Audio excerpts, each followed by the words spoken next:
मैं हूं अनुराधा पौडवाल और आप सुन रहे हैं रेडियो मनपसंद तड़का लगा के। दिल है कि मानता नहीं, ये बेकरारी क्यों हो रही है, ये जानता ही नहीं। ओ दिल है कि मानता नहीं,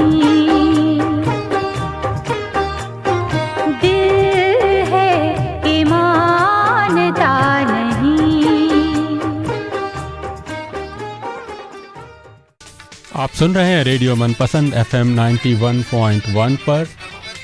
मैं हूं आपके साथ किशोर नंगरानी। आज है रविवार 28 मई 2022। जी हाँ, पतझड़ या ऑटम सीज़न लगभग करीब समाप्त होने वाला है और सर्दियां आ रही हैं। लेकिन सर्दियों की जब बात करते हैं तो सर्दियां तो कैनबरा में पहले ही आ जाती हैं। 1 जून जो है एक नाम मात्र का दिवस होता है। खैर, आज 28 मई इस विशेष दिन ये इसलिए है क्योंकि इस सप्ताह मनाया जा रहा है नेशनल रिकन्सिलिएशन वीक, या जिसे कहें कि राष्ट्रीय सामंजस्य सप्ताह। इसका अपने ऑस्ट्रेलिया के उसमें देखा जाए तो एक अलग महत्वपूर्ण स्थान है, क्योंकि इस सप्ताह हम मनाते हैं अपने जो हमारे साथ जो ओल्डेस्ट लिविंग कल्चर रह रही है। जी हाँ, एबॉरिजिनल्स एंड टोरेस आइलैंडर्स, उनके साथ हम एक सामंजस्य रिकन्सिलिएशन की बात करते हैं। तो क्यों ना आज का कार्यक्रम सबसे पहले हम उन्हीं को एक्नॉलेज करते हुए करें कि आज का कार्यक्रम आरंभ करते हैं ननावाल की इस भूमि के पारंपरिक संरक्षकों को स्वीकारते हुए, और हम मान और सम्मानित करते हैं इन पूर्वजों का जो यहाँ रहते आए हैं और रह रहे हैं। और ये सम्मान टॉरेस आइलैंडर्स के फर्स्ट नेशंस के प्रति भी है। जी हाँ, हम ऑस्ट्रेलिया में तो आए हैं लेकिन ऑस्ट्रेलिया के इतिहास से शायद इतना परिचित नहीं है। और जब हम एबॉरिजिनल्स की बात करते हैं तो यह अपने आप में, जैसा मैंने कहा कि 60,000 वर्ष पुरानी ओल्डेस्ट लिविंग कल्चर है। और हमारा सौभाग्य है कि हम ऐसे ही कल्चर के बीच में रह रहे हैं, ऐसी संस्कृति के बीच में रह रहे हैं।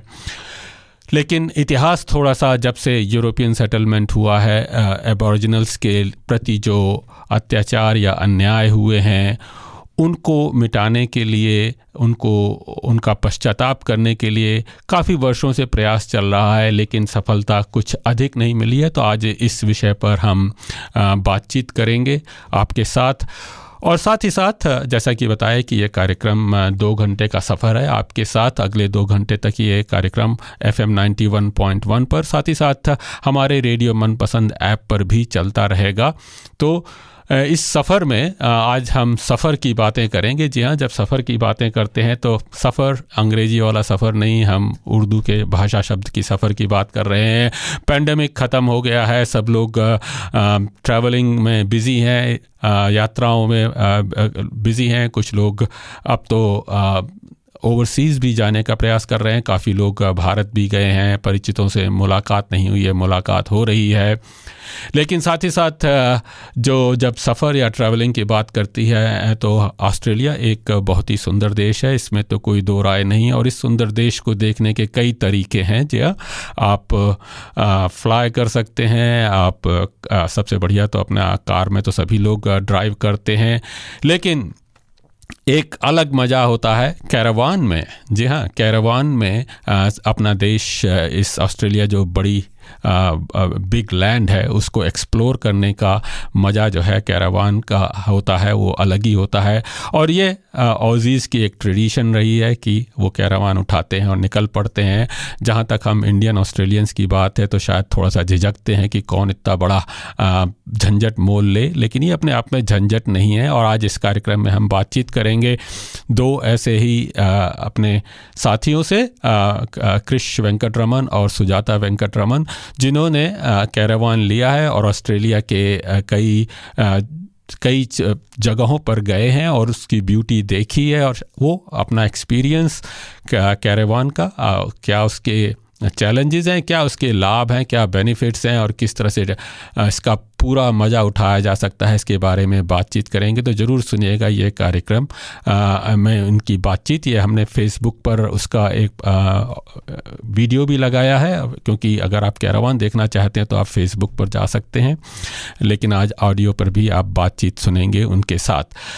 इसके अलावा आज के कार्यक्रम में हम बातचीत करेंगे। जी हाँ, जब मेन स्ट्रीम मीडिया की बात होती है तो अक्सर यहाँ पर अगर अपना जो यहाँ का लोकल टीवी या ऑस्ट्रेलियन टीवी है उस पर भारत के बारे में कम ही बातचीत होती है।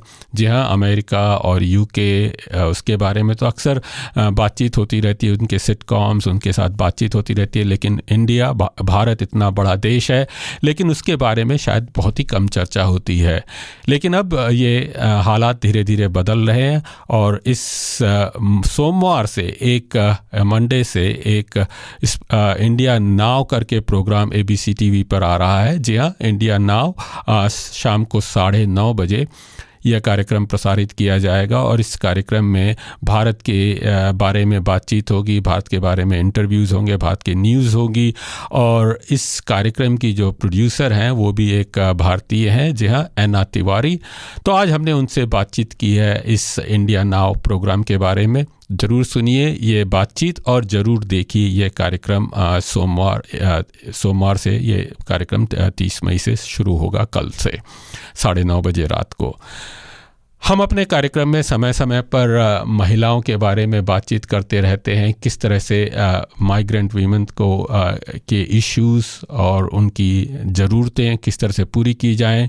कई संगठन कई ऑर्गेनाइजेशंस इस ओर लगे हुए हैं और ये अपने देखने की खुशी की बात है कि इस तरह के ऑर्गेनाइजेशन इस तरह से बातचीत कर रहे हैं। आज के कार्यक्रम में हम एक ऐसे ही ऑर्गेनाइजेशन जिसका नाम है एलो या आलो बंगाली शब्द है, उसके आलो के बारे में बातचीट करेंगे। आलो की जो फाउंडर सेक्रेटरी हैं डॉक्टर लुबना आलम, उनके साथ बातचीत करेंगे।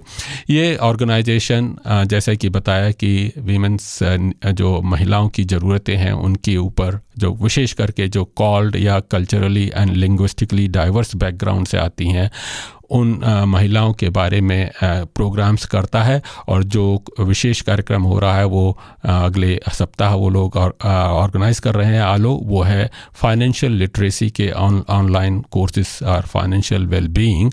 महिलाओं के लिए ज़रूरी है कि वो पूरे फाइनेंसिस को अच्छी तरह से समझें, तो इस तरह के कोर्सेज भी कर रहे हैं। तो कार्यक्रम में बहुत कुछ होगा, सुनते रहिए। और अगर आप हमसे बातचीत करना चाहते हैं तो हमेशा की तरह आपका स्वागत है 62874348 पर, 62874348 पर, या मुझे टेक्स्ट कर सकते हैं 0414527962 पर, 0414527962 पर,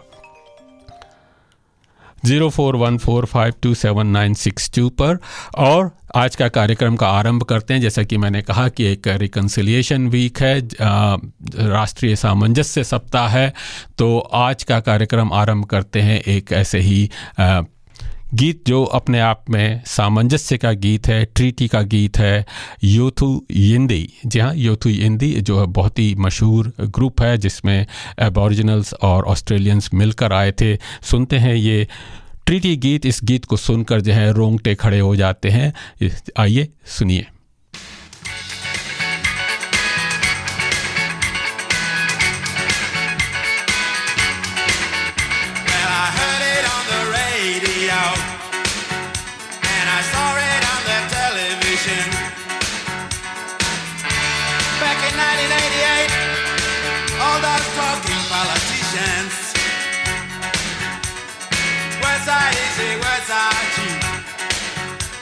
Much cheaper than our priceless land. But promises can disappear just like writing in the sand. Treaty, yeah, treaty now. Treaty, yeah, treaty now.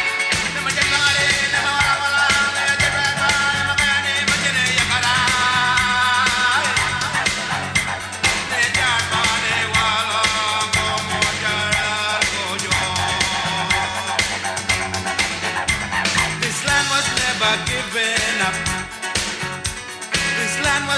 of bought and sold.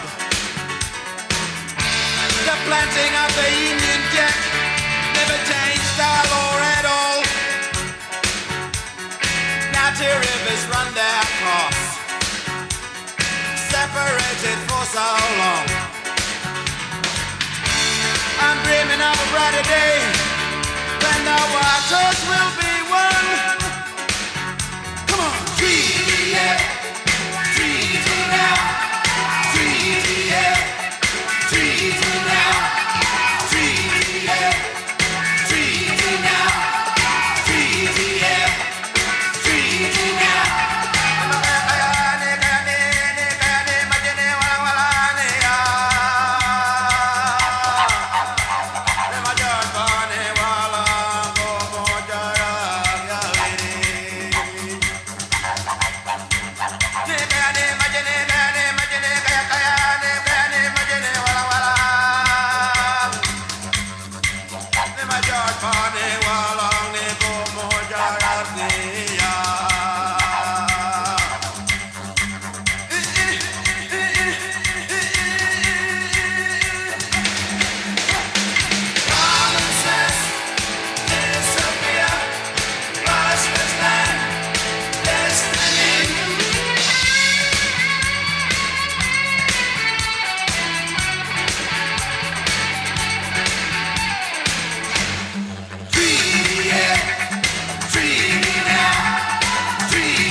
जी हाँ, ये योथी युंडी का गीत रोंगटे खड़ा कर देता है.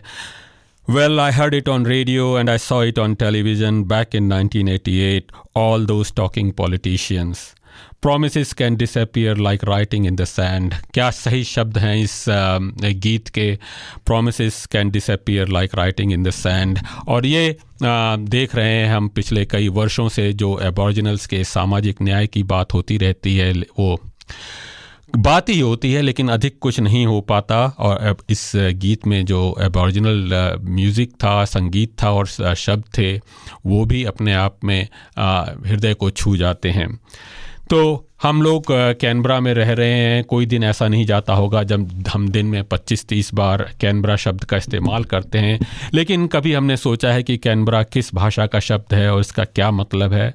शायद हम में से कई लोगों को मालूम है और शायद कई लोगों को नहीं भी मालूम है कि कैनबरा एबॉरिजिनल लैंग्वेज का शब्द है और इसका अर्थ है जहां लोग मिलते हैं, मीटिंग प्लेस, या हम अपनी हिंदी भाषा में कहें चौपाल. और यही समस्या है कि हम लोग अपने इस देश के मूल आदिवासियों के इतिहास, संस्कृति और सभ्यता के बारे में बहुत ही थोड़ा जानते हैं. यह हमारा सौभाग्य है कि हम एक ऐसे देश में रह रहे हैं जहां पर मानव जाति की सबसे प्राचीन सभ्यता आज भी जीवित है. कहा जाता है कि एबॉरिजिनल एंड टोरेस आइलैंड 60,000 वर्ष पुरानी सभ्यता और संस्कृति है. एबॉरिजिनल संपूर्ण ऑस्ट्रेलिया में रहते थे और टॉरेस स्ट्रेट आइलैंडर्स ऑस्ट्रेलिया और पापुआ न्यू गिनी के बीच में जो आइलैंड्स थे उनमें रहते थे. ये कोई एक या दो समूह नहीं है. अक्सर जब हम बात करते हैं तो सोचते हैं शायद एक या दो ही समूह हैं. जब हम ये कहते हैं कि एबॉरिजिनल एंड टॉरेस स्ट्रेट आइलैंड, यह अपने आप में एक सभ्यता और एक संस्कृति, एक सभ्यता और एक संस्कृति नहीं है. लगभग 500 विभिन्न फर्स्ट नेशंस की बात करते हैं. और ये हालांकि 500 विभिन्न फर्स्ट नेशंस हैं, लेकिन उनमें कुछ समानताएं भी हैं. सभी एबॉरिजिनल एंड टोरेस आइलैंडर समूह इस भूमि से बड़ी गहरी रूप से जुड़े रहते हैं. उनका कनेक्शन लैंड के साथ बहुत गहरा है और उनमें साथ ही साथ ड्रीमिंग की आध्यात्मिक संकल्पना का कॉन्सेप्ट भी है. एक संकल्पना आध्यात्मिक है। ड्रीमिंग को मैं तो शायद एक्सप्लेन नहीं कर पाऊँ। ड्रीमिंग और ड्रीम टाइम के बारे में हमने सुना तो काफ़ी है, परंतु अपने आप में बड़ा कॉम्प्लेक्स कॉन्सेप्ट है, कठिन कॉन्सेप्ट है। फर्स्ट नेशंस दूसरे धर्मों की तरह स्वर्ग अथवा नर्क या पुनर्जन्म पर विश्वास नहीं करते। ड्रीमिंग एक ऐसा कॉन्सेप्ट है जिसमें भूत और वर्तमान, पास्ट एंड प्रेजेंट एक साथ चलते हैं। इसमें है जीवन का दर्शन, फिलॉसफी, मॉरलिटी और साथ ही साथ इस विश्व के सृजन की तरह की कहानी है, किस तरह से पूर्वज आए और किस तरह से उन्होंने ये पर्वत, वन, पशु पक्षी और पेड़ पौधे बनाए। वो अपने भूमि को एक वो संपत्ति नहीं मानते, जैसे हम भूमि एक अपनी जायदाद मानी जाती है, उनमें ये कॉन्सेप्ट नहीं है। भूमि तो उनके लिए एक मदर अर्थ की तरह है और जिसका कि उसका ध्यान रखना है। आज के जब हम एनवायरनमेंट की बात करते हैं, ये 60,000 वर्ष पुरानी सभ्यता हमें सिखाती है कि भूमि का ध्यान हमें रखना है अगर हमें अपना जीवन बनाए रखना है। एबॉरिजिनल कल्चर, संस्कृति अपनी भूमि, सागर और नदियों के साथ गहरी रूप से जुड़ी है। लेकिन जहाँ तक प्रश्न आता है कि एबॉरिजिनल संस्कृति अपने आप में हमने देखा कि बहुत ही सशक्त संस्कृति है। उसमें एबॉरिजिनल नृत्य, संगीत, चित्रकला और भाषाओं की गहरी परंपराएं भी हैं। यूरोपियंस के आने से पहले लगभग 250 भाषाएं बोली जाती थी, कोई एक भाषा नहीं है। अब तो ये भाषाएं कम होती जा रही हैं, धीरे धीरे गायब होती जा रही हैं। कहते हैं करीब 120 भाषाएं बची हैं। 60,000 वर्षों से चली आ रही इस सभ्यता, संस्कृति जो सभ्यता थी, वो जब यूरोपियन सेटलमेंट आरंभ हुआ तो अपने एक गहरे संकट में पड़ गई। यूरोपियंस ने 1788 में आने के बाद एबॉरिजिनल की भूमि पर कब्जा कर लिया और उनके हक छीन लिए। उन्होंने ये कॉन्सेप्ट माना यूरोपियंस ने कि इस भूमि पर किसी का अधिकार नहीं था, किसी का हक नहीं था, और ये सब उन्होंने एबॉरिजिनल्स ने जब इनका विरोध किया तो उनको अनेकों हत्याकांडों की कहानियां हैं। तस्मानिया में तो बड़े ही योजनाबद्ध तरीके से सभी एबॉरिजिनल्स को खदेड़ने की योजना बनाई गई और उन्हें आसपास के आइलैंड में भेज दिया गया ज़बरदस्ती, जहां अधिकांश एबॉरिजिनल्स बीमारी और भूख से मर खप गए। सबसे बड़ा अत्याचार तो तब हुआ जब एबॉरिजिनल्स के बच्चे उनसे छीनकर सरकारी संस्थानों में डाल दिए गए या फिर उन्हें गोरे परिवारों को दे दिया गया था। यह एक तरीका था एबॉरिजिनल सभ्यता और संस्कृति का बड़े योजनाबद्ध तरीके से उसका नामो निशान मिटाने का। एक पूरी एबॉरिजिनल्स की स्टोलन जनरेशन के मानी गई है। वह जनरेशन बचपन से अपने माँ बाप से बिछड़ गए और जीवन भर उन्होंने न अपने माँ बाप जो अपने उनके सही माँ बाप थे उनको न जाना न पहचाना। यह पॉलिसी, अगर आपको विश्वास नहीं हो, 1969 तक चलती रही। जी हाँ, 1969 जो बहुत लंबा समय नहीं है। 2008 में केविन रड ने इस अन्याय के लिए ऑस्ट्रेलिया की ओर से एबॉरिजिनल से माफ़ी मांगी थी। यूरोपियंस ने, जैसा कि मैंने कहा, एबॉरिजिनल्स की भूमि हड़पने के लिए ये कहा कि ऑस्ट्रेलिया टेरा नलिस था, यानी यहाँ की भूमि पर उनके आने से पहले किसी का कोई हक नहीं था। ये और बात है कि एबॉरिजिनल इस धरती पर 60,000 वर्ष से रह रहे थे, इस भूमि पर रह रहे थे, लेकिन उनका कोई अधिकार नहीं माना गया। कहीं जाकर 1992 में हाई कोर्ट ने माबो के केस में फैसला दिया कि ऑस्ट्रेलिया टेरा नलिस नहीं था, एबॉरिजिनल्स को भी उनकी अपनी भूमि पर अधिकार है। 1969 तक तो यह हालत थी कि एबॉरिजिनल्स की यह स्वतंत्रता भी नहीं थी कि वे कहाँ रह सकते हैं, किस तरह का रोजगार कर सकते हैं, किससे शादी कर सकते हैं और बच्चों का लालन पालन कर सकते हैं। इस सभी का फैसला सरकार के हाथ में था, जो एबॉरिजिनल प्रोटेक्शन बोर्ड के माध्यम से ये सारे फैसले एबॉरिजिनल्स के बारे में किए जाते थे, एबॉरिजिनल्स के जीवन के बारे में। तो जरा कल्पना कीजिए कि उनको ये भी स्वतंत्रता, यह भी आज़ादी नहीं थी। लेकिन हालात आज भी सुधरे नहीं हैं। उन्हें आज भी सामाजिक न्याय, सोशल जस्टिस नहीं मिल रहा है। एबॉरिजिनल्स की औसत आयु अगर आम ऑस्ट्रेलियंस के मुकाबले देखा जाए तो 16 से 18 वर्ष कम है। एबॉरिजिनल्स में जो इन्फेंट मॉर्टेलिटी है, यानी एबॉरिजिनल शिशुओं की मौत की दर बाकी ऑस्ट्रेलियन से 2-3 गुना ज़्यादा है। इंडिजिनस ऑस्ट्रेलियंस की डायबिटीज़ की दर बाकी ऑस्ट्रेलियन के से 10 गुना ज़्यादा है। एबॉरिजिनल्स में बेरोजगारी की दर शेष ऑस्ट्रेलिया से 3 गुना ज़्यादा है। एबॉरिजिनल्स की आय ऑस्ट्रेलियन की औसत आय से 2/3 कम है।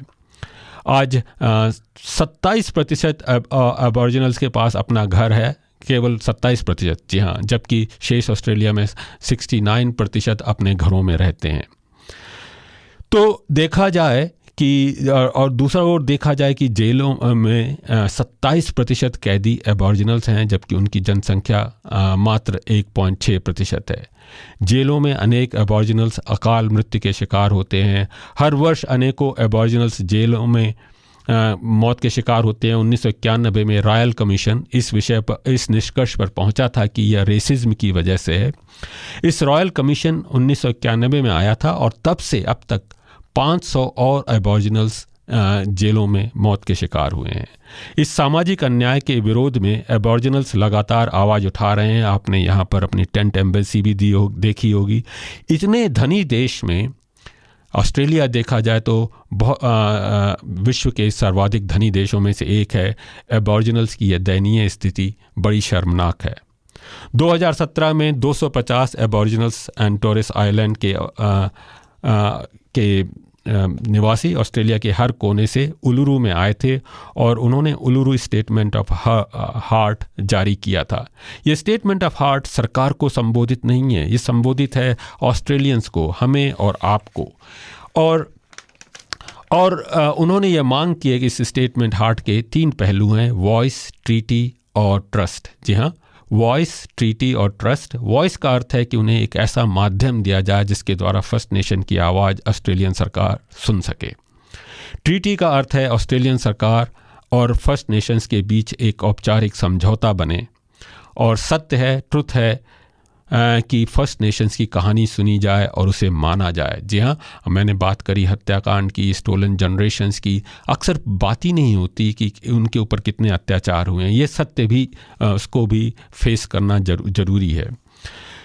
तो वॉइस का अर्थ एक ऐसी एबॉरिजिनल या टोरेस आइलैंड स्ट्रेट आइलैंडर्स की एक ऐसी संस्था बनानी है जो ऑस्ट्रेलियन संसद को सलाह दे एबॉरिजिनल्स के मामलों पर। ट्रीटी के लिए स्टेटमेंट ऑफ हार्ट कहता है कि मैकाराटा कमीशन बनाया जाए और इस स्टेटमेंट ऑफ हार्ट की इन बातों पर अमल करने के लिए ऑस्ट्रेलियन संविधान बदलना होगा और इसके लिए रेफरेंडम करना होगा। स्टेटमेंट ऑफ हार्ट में ये कहा गया है कि रेफरेंडम 27 मई 2023 जो कि रिकन्सिलिएशन डे अगले वर्ष होगा, या फिर 27 जनवरी 2024 को किया जाए जो कि 26 जनवरी के बाद होगा। अब नई लेबर सरकार आई है और एंथनी एल्बनीज़ी जी ने कहा है कि वो स्टेटमेंट ऑफ हार्ट अडॉप्ट करेंगे और अगली इन चरणों में देखेंगे कि कहाँ पर किस तरह से अमल किया जाए इस स्टेटमेंट ऑफ हार्ट में। ज़रूरी है कि रेफरेंडम होगा इस पर, और रेफरेंडम में अक्सर अगर रेफरेंडम के बारे में देखा जाए तो अक्सर ऑस्ट्रेलियन रेफरेंडम ज़्यादातर सफल नहीं होते हैं, केवल 8 रेफरेंडम ही सफल हुए हैं। लेकिन आशा करते हैं कि एबॉरिजिनल्स के इस रेफरेंडम पर ये सफल होगा और उनको जो स्थान दिया जाना चाहिए ऑस्ट्रेलियन समाज में उनको वो स्थान मिलेगा। तो आशा है कि आप लोग भी इस रेफरेंडम का समर्थन करेंगे। तो आइए अब मैं थोड़ा सा विषयांतर करता हूँ। हम एबॉरिजिनल्स की बात करते हैं, जहाँ एबॉरिजिनल्स को स्थान की बात करते हैं समाज में, साथ ही साथ दूसरा स्थान मिलना चाहिए माइग्रेंट्स को भी। जब हम आते हैं, माइग्रेंट्स एक बड़ी भारी पॉपुलेशन हो गई हैं, लेकिन जब हम संसद में देखते हैं या मीडिया में देखते हैं, माइग्रेंट्स हमें ज़्यादा देखने को नहीं मिलते हैं। तो ये स्थिति भी बदलनी चाहिए और ये स्थिति बदल रही है धीरे धीरे।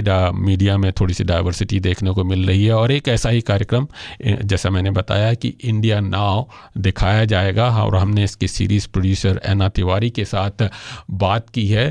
तो इस गीत के बाद मैं आपको बातचीत सुनाऊंगा एना तिवारी के साथ। आइए ये गीत सुनते हैं फिल्म प्रदेश का।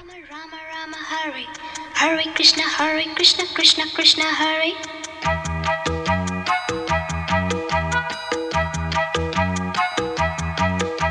Sim sim pola pola, sim sim pola, sim sim pola pola, sim sim pola. Fine flat flute pipe, pejola pejola, drum drum duplex, simbola simbola. Hare Rama, Rama Rama, Hare. Hare Krishna, Krishna Krishna. Krishna Krishna, Krishna Krishna. We want to go. अरे बोलो बोलो. America.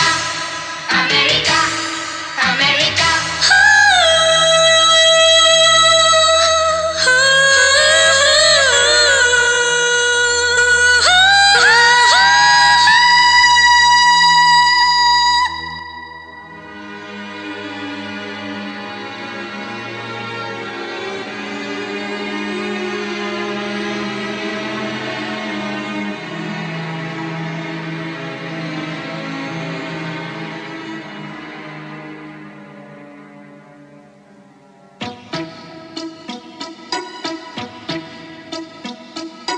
London देखा, Paris देखा, London देखा, Paris देखा और देखा Japan.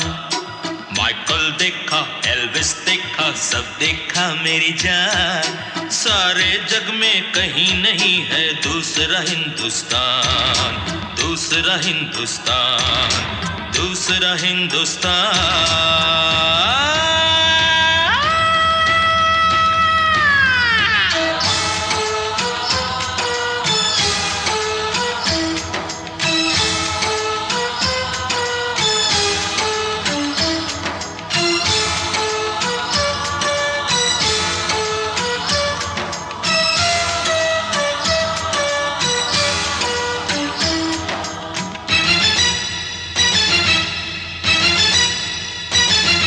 ये दुनिया एक दुल्हन, ये दुनिया एक दुल्हन, दुल्हन के माथे की बिंदिया। ये मेरा इंडिया, ये मेरा India. I love my India, I love my India। ये दुनिया एक दुल्हन, ये दुनिया एक दुल्हन, दुल्हन के माथे की बिंदिया। ये मेरा India, I love my India। ये मेरा India, I love my India।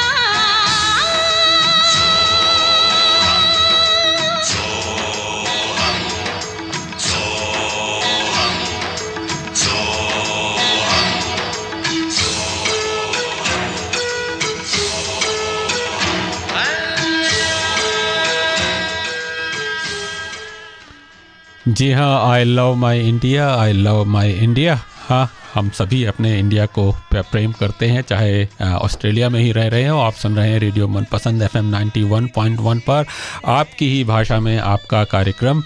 आप सुन सकते हैं रेडियो मनपसंद ऐप पर, साथ ही साथ सुनते हैं आप FM 91.1 पर यह कार्यक्रम। अगर आप किसी वजह से नहीं सुन पा रहे हैं तो शाम को 3 बजे फिर से ब्रॉडकास्ट होगा अपने रेडियो मनपसंद ऐप पर। अगर आप हमसे बातचीत करना चाहते हैं तो 62874348 पर या फिर 0414527962 पर हमें टेक्स्ट कर सकते हैं। तो इंडिया की जब बात कर रहे हैं तो अब आपको बताया था कि इंडिया का एक कार्यक्रम इंडिया नाउ आने वाला है अगले सोमवार, यानी कल से ही 9:30 बजे। इस कार्यक्रम की प्रोड्यूसर हैं एना तिवारी। मैंने उनसे बातचीत की इस कार्यक्रम के बारे में।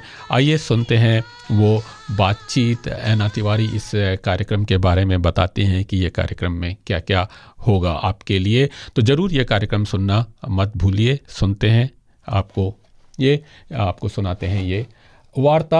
आशा है कि ये वार्ता आपको पसंद आएगी और साथ ही साथ आप ये कार्यक्रम भी कल ज़रूर देखना मत भूलिएगा। आइए सुनते हैं एना तिवारी से ये बातचीत।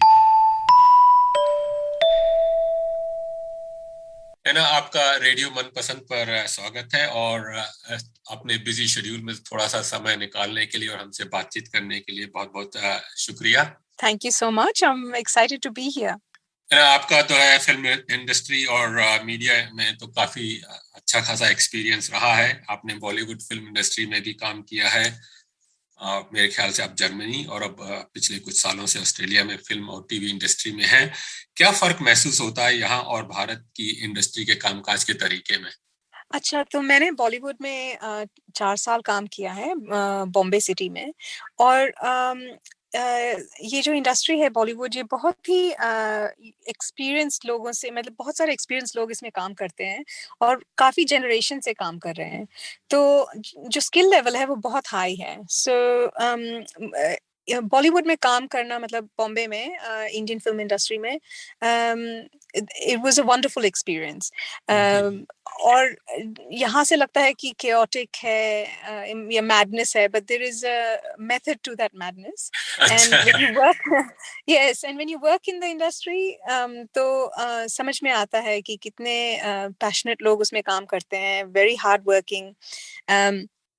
इंडस्ट्री के जो फिल्म इंडस्ट्री है उसमें बहुत मेहनत करनी पड़ती है और बिहाइंड द सीन्स बहुत ग्लैमरस नहीं है, बहुत everyone works very hard, and there is a lot of respect and there is a culture in the industry as well. So Bollywood industry में काम करने में I really enjoyed it and I learned a lot from a lot of people, and then यहाँ की industry काफी छोटी है India की कंपैरिजन में। तो इंडिया में जैसे करीब 900 फिल्में बनाते हैं एक साल में, तो यहाँ पे करीब 21, 20, 30 फीचर फिल्म्स बनती होंगी एक साल में। तो आप सोच सकते हैं कि जो मार्केट है और जो इंडस्ट्री है यहाँ काफी छोटी है और इंडिया के कंपैरिजन में। तो वो एक डिफरेंस है यहाँ पे। और एक और डिफरेंस है कि यहाँ डाइवर्सिटी बहुत कम है मीडिया इंडस्ट्री में, स्क्रीन इंडस्ट्री में। तो एक sort of एक मोनोकल्चरल sort of एटमॉस्फेयर है, तो वो मैंने डिफरेंट, हाँ वो मुझे डिफरेंट लगता है। तो आपने अब डाइवर्सिटी की बात करी, तो और आप डाइवर्सिटी इन मीडिया में काफी काम कर रही हैं और यह रिकंसिलिएशन वीक चल रहा है, और अक्सर ये कहा जाता है कि जो यहाँ का मेन स्ट्रीम मीडिया है ऑस्ट्रेलियन, वो ऑस्ट्रेलियन कम्युनिटी की डाइवर्सिटी को रिफ्लेक्ट नहीं करता। आपका इस बारे में क्या ख्याल है और किस तरह से हालात बदल सकते हैं यहाँ इसमें? हाँ, ये बहुत मेजर इशू है। और मैं 15 साल पहले ऑस्ट्रेलिया आई थी, तो मैंने स्ट्रेट अवे ये नोटिस किया था कि जो डाइवर्सिटी हमारी स्ट्रीट्स में है वो हमारी स्क्रीन्स पे नहीं है। तो वो काफी शॉकिंग लगा मुझे। तो मैंने देखना शुरू किया कि क्या किया जा सकता है। तो मेन चीज ये है कि ऑन स्क्रीन डाइवर्सिटी के लिए बिहाइंड द सीन्स डाइवर्सिटी होना बहुत जरूरी है। तो हमारे राइटर्स, हमारे डायरेक्टर्स, प्रोड्यूसर्स बहुत जरूरी है कि वो सब डाइवर्स हों, क्योंकि फिर वो रियल ऑथेंटिक स्टोरीज सामने आएंगी of all our multicultural communities. क्योंकि ऑस्ट्रेलिया इज वेरी मल्टीकल्चरल, इतनी सारी कहानियां हैं। हम वही कहानियां कई बार बताते रहते हैं। तो जैसे कि कोई बता रहा था मुझे कि ऑस्ट्रेलिया में करीब 21 नेड केली फिल्म्स बन चुकी हैं। तो वही टॉपिक्स और थीम्स पे बनती रहती हैं चीजें, और इतनी सारी अनएक्सप्लोर्ड स्टोरीज हैं, अनटोल्ड स्टोरीज हैं। So I am really passionate about diversity on screen. कि दुनिया भर का हर देश का जो है यहाँ पर देखा जाए तो यहाँ पर माइग्रेंट्स हैं, लेकिन और उनकी अपनी कहानियां हैं, लेकिन वो कहानियां एक्सप्लोर नहीं होती हैं फिलहाल, नहीं होती हैं। और सोल्यूशन आप पूछ रहे थे कि सोल्यूशन क्या हो सकता है, तो मेन चीज है फंडिंग। तो अगर गवर्नमेंट बॉडीज सीरियसली फंडिंग दें डाइवर्स क्रिएटर्स को, प्रोड्यूसर्स को, डायरेक्टर्स को, राइटर्स को, तो कुछ चेंज आ सकता है। और एक और चीज है कि हमारी जो कम्युनिटीज भी हैं उनको भी सोचना चाहिए कि कैसे से आर्ट्स और मीडिया को सपोर्ट किया जाए। ये बहुत जरूरी बात है, क्योंकि हम लोगों को अपनी कहानियां खुद बनानी पड़ेंगी मोस्टली, यू नो। तो अगर कम्युनिटी समझ पाए the power of media and importance of stories from our communities, specially for the next generation, कि कितना जरूरी है कि हम लोग अपनी कहानियां खुद बनाएं, तो कम्युनिटी के लोग अगर मिलके फंड्स रेज करके प्रोजेक्ट्स बनाएं, कुछ ग्रांट्स दें फिल्म मेकर्स को, तो उससे बहुत फर्क पड़ेगा। तो ये मैं देखती हूँ कि अक्सर क्या होता है, जो माइनॉरिटी कम्युनिटीज हैं उनको पता नहीं होती है कि मीडिया और आर्ट्स की क्या वैल्यू है। तो उसमें बहुत लोग ना डोनेट करते हैं, ना उसमें इन्वेस्ट करते हैं। तो वो हम लोगों को चाहिए थोड़ी बहुत private funding and support for independent film makers.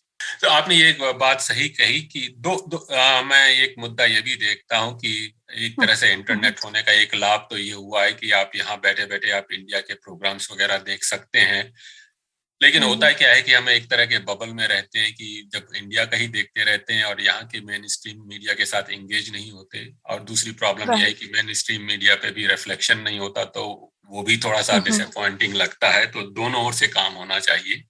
ये थोड़ी सी चिकन एंड एग प्रॉब्लम है कि मीडिया हमको रिफ्लेक्ट नहीं करती है तो हम एंगेज नहीं करते हैं। और जब एंगेज नहीं करते हैं तो मीडिया को लगता है कि हम खुश हैं, हमें कुछ नहीं चाहिए। लेकिन आई थिंक ये बहुत जरूरी है कि हम लोग एंगेज करें ऑस्ट्रेलियन मीडिया से। हम लोग ऑस्ट्रेलिया में रहते हैं, हम लोग इमिग्रेंट्स हैं यहाँ, तो हम लोगों को इस सोसाइटी में पार्टिसिपेट करना चाहिए। और mainly for the next generation बहुत अच्छा रहेगा अगर रिप्रेजेंटेशन हो स्क्रीन्स में, क्योंकि बहुत सारे इंडियन बच्चे स्कूल्स वगैरह में बुली होते हैं। तो वो इसलिए होता है कि क्योंकि वो सेंस ऑफ बिलोंगिंग आता नहीं है और बाकी लोगों को भी लगता नहीं है कि ब्राउन या ब्लैक बच्चे ऑस्ट्रेलियन हो सकते हैं। तो ये शिफ्ट करना बहुत जरूरी है। जी हाँ, और जब आपने शिफ्ट करने की बात करी तो अब आप एक शो में जो है इन्वॉल्व हो रही हैं, जिसका नाम इंडिया नाउ एबीसी के पर दिखाया जाएगा। पहली बार मेन स्ट्रीम मीडिया पर इंडिया पर इस तरह का हाई प्रोफाइल वाला शो देखने को मिल रहा है। आप इस शो की सीरीज प्रोड्यूसर हैं मेरे ख्याल से। क्या उद्देश्य है इस शो का? इंडिया नाउ मेन उद्देश्य ये है इस शो का कि ऑस्ट्रेलियंस कुछ समझ पाए इंडिया के बारे में, क्योंकि इंडिया के बारे में ऑस्ट्रेलियंस को ज्यादा कुछ पता नहीं है क्रिकेट के अलावा, और कई लोगों ने स्लमडॉग मिलियनेयर देखी हुई है, उसके अलावा लोग जानते नहीं हैं। और अक्सर मीडिया और न्यूज़ जब इंडिया को रिप्रेजेंट करती है तो तब करती है जब कुछ बुरा होता है, जब कोई बड़ा हादसा होता है, कोई टेररिस्ट अटैक होता है, कोई नेचुरल कैलामिटी होती है। तो कभी इंडिया को फुली रिप्रेजेंट नहीं किया गया है ऑस्ट्रेलियन मीडिया में अभी तक। इंडिया एक मल्टी फैसेटेड कंट्री है, उसमें कॉम्प्लेक्सिटीज हैं, उसमें नुआंस है, वो सब यहाँ की ऑडियंस ने अभी तक देखा नहीं है। आई थिंक एबीसी का उद्देश्य है कि उन्होंने चाइना टुनाइट जैसा शो बनाया है रिसेंटली, तो वो बहुत सक्सेसफुल हुआ है और उससे काफी अंडरस्टैंडिंग बढ़ी है चाइना के बारे में। तो इंटरनली उनको लगा कि इंडिया के बारे में भी एक शो बनाना चाहिए, क्योंकि ये हमारे क्लोज नेबर्स हैं। वो प्लैनेट अमेरिका ऑलरेडी बना रहे थे अमेरिका के बारे में पहले से ही, तो उनको लगा चाइना और इंडिया पे भी कुछ करना चाहिए। तो इसलिए ये शो बना है और उम्मीद ये है कि ऑस्ट्रेलियंस इंडिया को ज्यादा अच्छे से समझ पाएंगे और अप्रिशिएट कर पाएंगे, और यहाँ जो इंडियंस हैं उनको भी अच्छे से समझ पाएंगे, और बेटर अंडरस्टैंडिंग बनेगी दोनों कंट्रीज में और दोनों कल्चर्स में। तो जरा इस शो की डिटेल्स के बारे में बताएं क्या? हाँ हाँ, तो बहुत एक्साइटिंग है। ये पहली बार ऐसा हो रहा है ऑस्ट्रेलियन टीवी में कि एक शो डेडिकेटेड है इंडिया और साउथ एशिया के ऊपर, जिसके ऊपर 6 एपिसोड बनने वाले हैं, half an hour each episode. और ये मंडे नाइट 9:30 PM को दिखाया जाएगा एबीसी टीवी पे, और एबीसी iView पे भी लोग देख सकते हैं इसको। तो अभी जो पहला एपिसोड है वो मंडे को एयर होने जा रहा है 9:30 PM को। So that's very exciting. जो होस्ट हैं इस पूरी सीरीज के, वो है मार्क फिनेल, जो कि उनकी इंडियन हेरिटेज भी है और काफी अकम्प्लिश्ड इंटरव्यूअर हैं वो। और उसके अलावा स्टैन ग्रांट जो रिनाउंड इंडिजिनस जर्नलिस्ट हैं, वो की इंटरव्यूज करेंगे इस शो के लिए। और अवानी डियास इंडिया से, दिल्ली से जो हाइलाइट्स हैं, न्यूज़ हाइलाइट्स, वो वहां से बताएंगी। और इस शो में 2 पैनलिस्ट भी आएंगे हर एपिसोड में। तो पहले एपिसोड में अमित टंडन, जो कि स्टैंड अप कॉमेडियन है, he is known as the king of stand up comedy, वो आने वाले हैं। और हम लोग डिस्कस करेंगे, जो टॉपिक हम लोग डिस्कस करने वाले हैं वो है एजुकेशन। उसके लिए हम लोगों की एक और पैनलिस्ट है शांति रमन, जो कि एक डॉक्टर भी हैं और एजुकेटर भी हैं। वो आएंगी स्पेशली उस टॉपिक पे बोलने के लिए। और ऑफ कोर्स हम लोग कॉमेडी के बारे में भी काफी बात करेंगे। तो हर एपिसोड में कई सारे टॉपिक्स और कई शॉर्ट सेगमेंट्स और कुछ बड़े सेगमेंट्स होंगे। तो हम लोग इंडिया का पॉलिटिक्स, कल्चर, हिस्ट्री, काफी सारी चीजें एक्सप्लोर कर पाएंगे। अच्छा, आपको तो मालूम ही है कि भारत बहुत बड़ा देश है, बड़ा कॉम्प्लेक्स देश है, और हम भारतीयों का हर मामले में अपना एक स्ट्रांग ओपिनियन होता है और कई बार ये ओपिनियन बड़े इमोशनल भी होते हैं। तो किस तरह से आप जब ये प्रोग्राम कर रही हैं, एबीसी तो अपने बैलेंस कवरेज के लिए जाना जाता है, किस तरह से कोशिश करेंगे कि आपका कवरेज जो इसमें बैलेंस्ड रहे?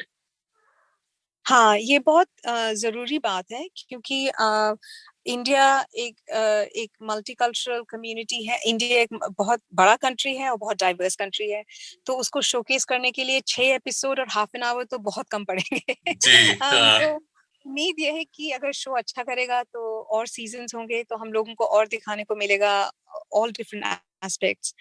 लेकिन मैं बहुत सोच के कोशिश कर रही हूँ कि हर कम्युनिटी को रिप्रेजेंट किया जाए, हर रिलीजन को रिप्रेजेंट किया जाए, तो हर रीजन को थोड़ा बहुत रिप्रेजेंट किया जाए जितना कर सकते हैं 6 एपिसोड में। लेकिन एक शो बनाना बहुत मुश्किल काम होता है, बहुत कॉम्प्लिकेटेड होता है, एक जिगसॉ पजल की तरह। उसमें इतने सारे पीसेस होते हैं और कभी हम लोग किसी को इनवाइट करते हैं और वो नहीं अवेलेबल होते हैं उस दिन, या वो वो हाँ कहते हैं लेकिन फिर लास्ट मिनट ना बोल देते हैं, फिर रिप्लेस द पर्सन, या कोई बीमार हो जाता है, किसी की फ्लाइट मिस हो जाती है, ऐसी चीजें होती हैं। तो शो बनाना बहुत कॉम्प्लिकेटेड बात होती है और जो ऑडियंस देखती है उनको नहीं पता होता है कि कितना बेसिकली डेडिकेशन और हार्ड वर्क के साथ ये सारी चीजें all these pieces come together. लेकिन मेरी तरफ से बहुत कोशिश है कि हम जितनी डाइवर्सिटी हो सकता है वो इंक्लूड करें। तो whether it is region wise, north and south panelists should be covering that. Gender, at least 50% of our panelists are women, which is very important. और उसी में और हर एक पैनलिस्ट तो डाइवर्स है ही, और हर एक स्टोरी भी अलग अलग रीजन की है। जैसे एक स्टोरी नॉर्थ ईस्ट इंडिया की है इसमें, तो हम लोगों ने इंटरव्यू किया है एक नेशनल अवार्ड विनिंग जर्नलिस्ट को जो कि शिलोंग में रहती हैं, पेट्रिशिया मुकिम। तो उनका इंटरव्यू भी आपको देखने को मिलेगा। और basically I know that right now Indian community में काफी ज्यादा पोलराइजेशन भी है और लोग एक्सट्रीम व्यूज भी एक्सट्रीम व्यूज भी हैं लोगों के। तो सबको what I would love and what I would love is if we all come together for this show and थोड़ी सी यूनिटी हो, ताकि हम लोग इंडिया पे फोकस कर पाए, ना कि अपने डिफरेंसेस पे। Let's come together and try to celebrate that country that is so amazing and showcase that to Australians. So उम्मीद ये है कि हम लोग अपनी डिफरेंसेस थोड़ा भूल के और join forces, क्योंकि डिवीजन से इंडियंस को हार्म ही होने वाला है। इंडियन कम्युनिटी यहाँ की प्रॉस्पर कर सकेगी अगर हम लोग यूनाइटेड रहेंगे। जी, और आपने बात सही कही कि ये जो है हम इंडिया को अगर यहाँ पर पोर्ट्रे कर रहे हैं और अगर एक तरह का बैलेंस्ड कवरेज है, तो शायद वो एक्सट्रीम व्यूज के लिए भी ये जरूरी है कि वो दूसरी साइड भी देखें किस तरह से होता है, चाहे किसी तरह के भी एक्सट्रीम व्यूज हों। तो हमें उम्मीद है कि आप जिस तरह से ये शो प्रेजेंट करेंगे उसमें निश्चय ही न केवल ऑस्ट्रेलियंस के लिए भी इंडिया के बारे में थोड़ा सा अच्छी जानकारी मिलेगी, साथ ही साथ हम जो यहाँ पर इंडियन ऑस्ट्रेलियंस हैं उनके लिए भी अच्छा कार्यक्रम रहेगा। मैं जैसा कि मैंने कहा कि आप काफी बिजी हैं, आपने थोड़ा समय निकाला इस प्रोग्राम के बारे में बताया। आपके समय के लिए बहुत बहुत धन्यवाद। थैंक्स। नहीं, आपको धन्यवाद आपके समय के लिए, and thank you for helping promote the show as well, and for speaking with me. Thank you so much. तो ये बातचीत सुनी आपने एना तिवारी के साथ। सुनना मत भूलिए कल कार्यक्रम, ये देखना मत भूलिए ये कार्यक्रम ABC TV पर शाम को 9:30 बजे, रात को 9:30 बजे। और जैसा कि एना ने कहा कि आइए इस कार्यक्रम के पीछे एक साथ मिलकर हम सारे भारतीय जो ऑस्ट्रेलिया में इसको सपोर्ट करें, क्योंकि ज़रूरी है कि इंडिया के बारे में यहाँ ऑस्ट्रेलिया में थोड़ी सी जागरूकता हो। नहीं तो वही 3 C's Commonwealth, curries and cricket की बात होती है, लेकिन India is bigger than that, और भारत की संस्कृति बहुत बड़ी संस्कृति है, तो ज़रूर देखिए कार्यक्रम। फ़िलहाल तो आप सुन रहे हैं ये कार्यक्रम रेडियो मनपसंद, अपने मनपसंद कार्यक्रम रेडियो मनपसंद ऐप पर और साथ ही साथ FM 91.1 पर। अब आपको हम एक ऐसे सफ़र पे ले चलते हैं जो हमारा सभी का एक ख्वाब होता है, लेकिन कुछ लोग इस ख्वाब को हकीकत में बदल देते हैं। तो बातचीत कर रहे हैं वेंकट और सुजाता से, उनके जो सफ़र है, कैरावान का सफ़र, माफ़ कीजिएगा थोड़ा गीत पहले से ही बजना शुरू हो गया। आइए इस गीत सुनते हैं और उसके बाद उनके साथ बातचीत। यहाँ कल क्या हो किसने जाना, जिंदगी एक सफर है सुहाना, यहाँ कल क्या हो किसने जाना, जिंदगी एक सफर है सुहाना, यहाँ कल क्या हो किसने जाना। अरे ओले ओले हो, ओले ओले हो, ओले ओले हो, ओले ओले हो, ओले ओले हो,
जी हाँ, ज़िंदगी एक सफ़र है सुहाना। अब सुहाने सफ़र की बात करें तो कैरावान में सफ़र करने का अलग ही मज़ा है। जैसा कि मैंने कार्यक्रम के आरंभ में बताया कि सुजाता और कृष वेंकट रमन ने हाल ही में हमसे शेयर किया उनका कैरावान ट्रिप का एक्सपीरियंस। तो सुनते हैं इसका अंश, उनके साथ जो बातचीत हुई सुजाता और वेंकट से, किस तरह से उन्होंने मौज ली इस कैरावान में।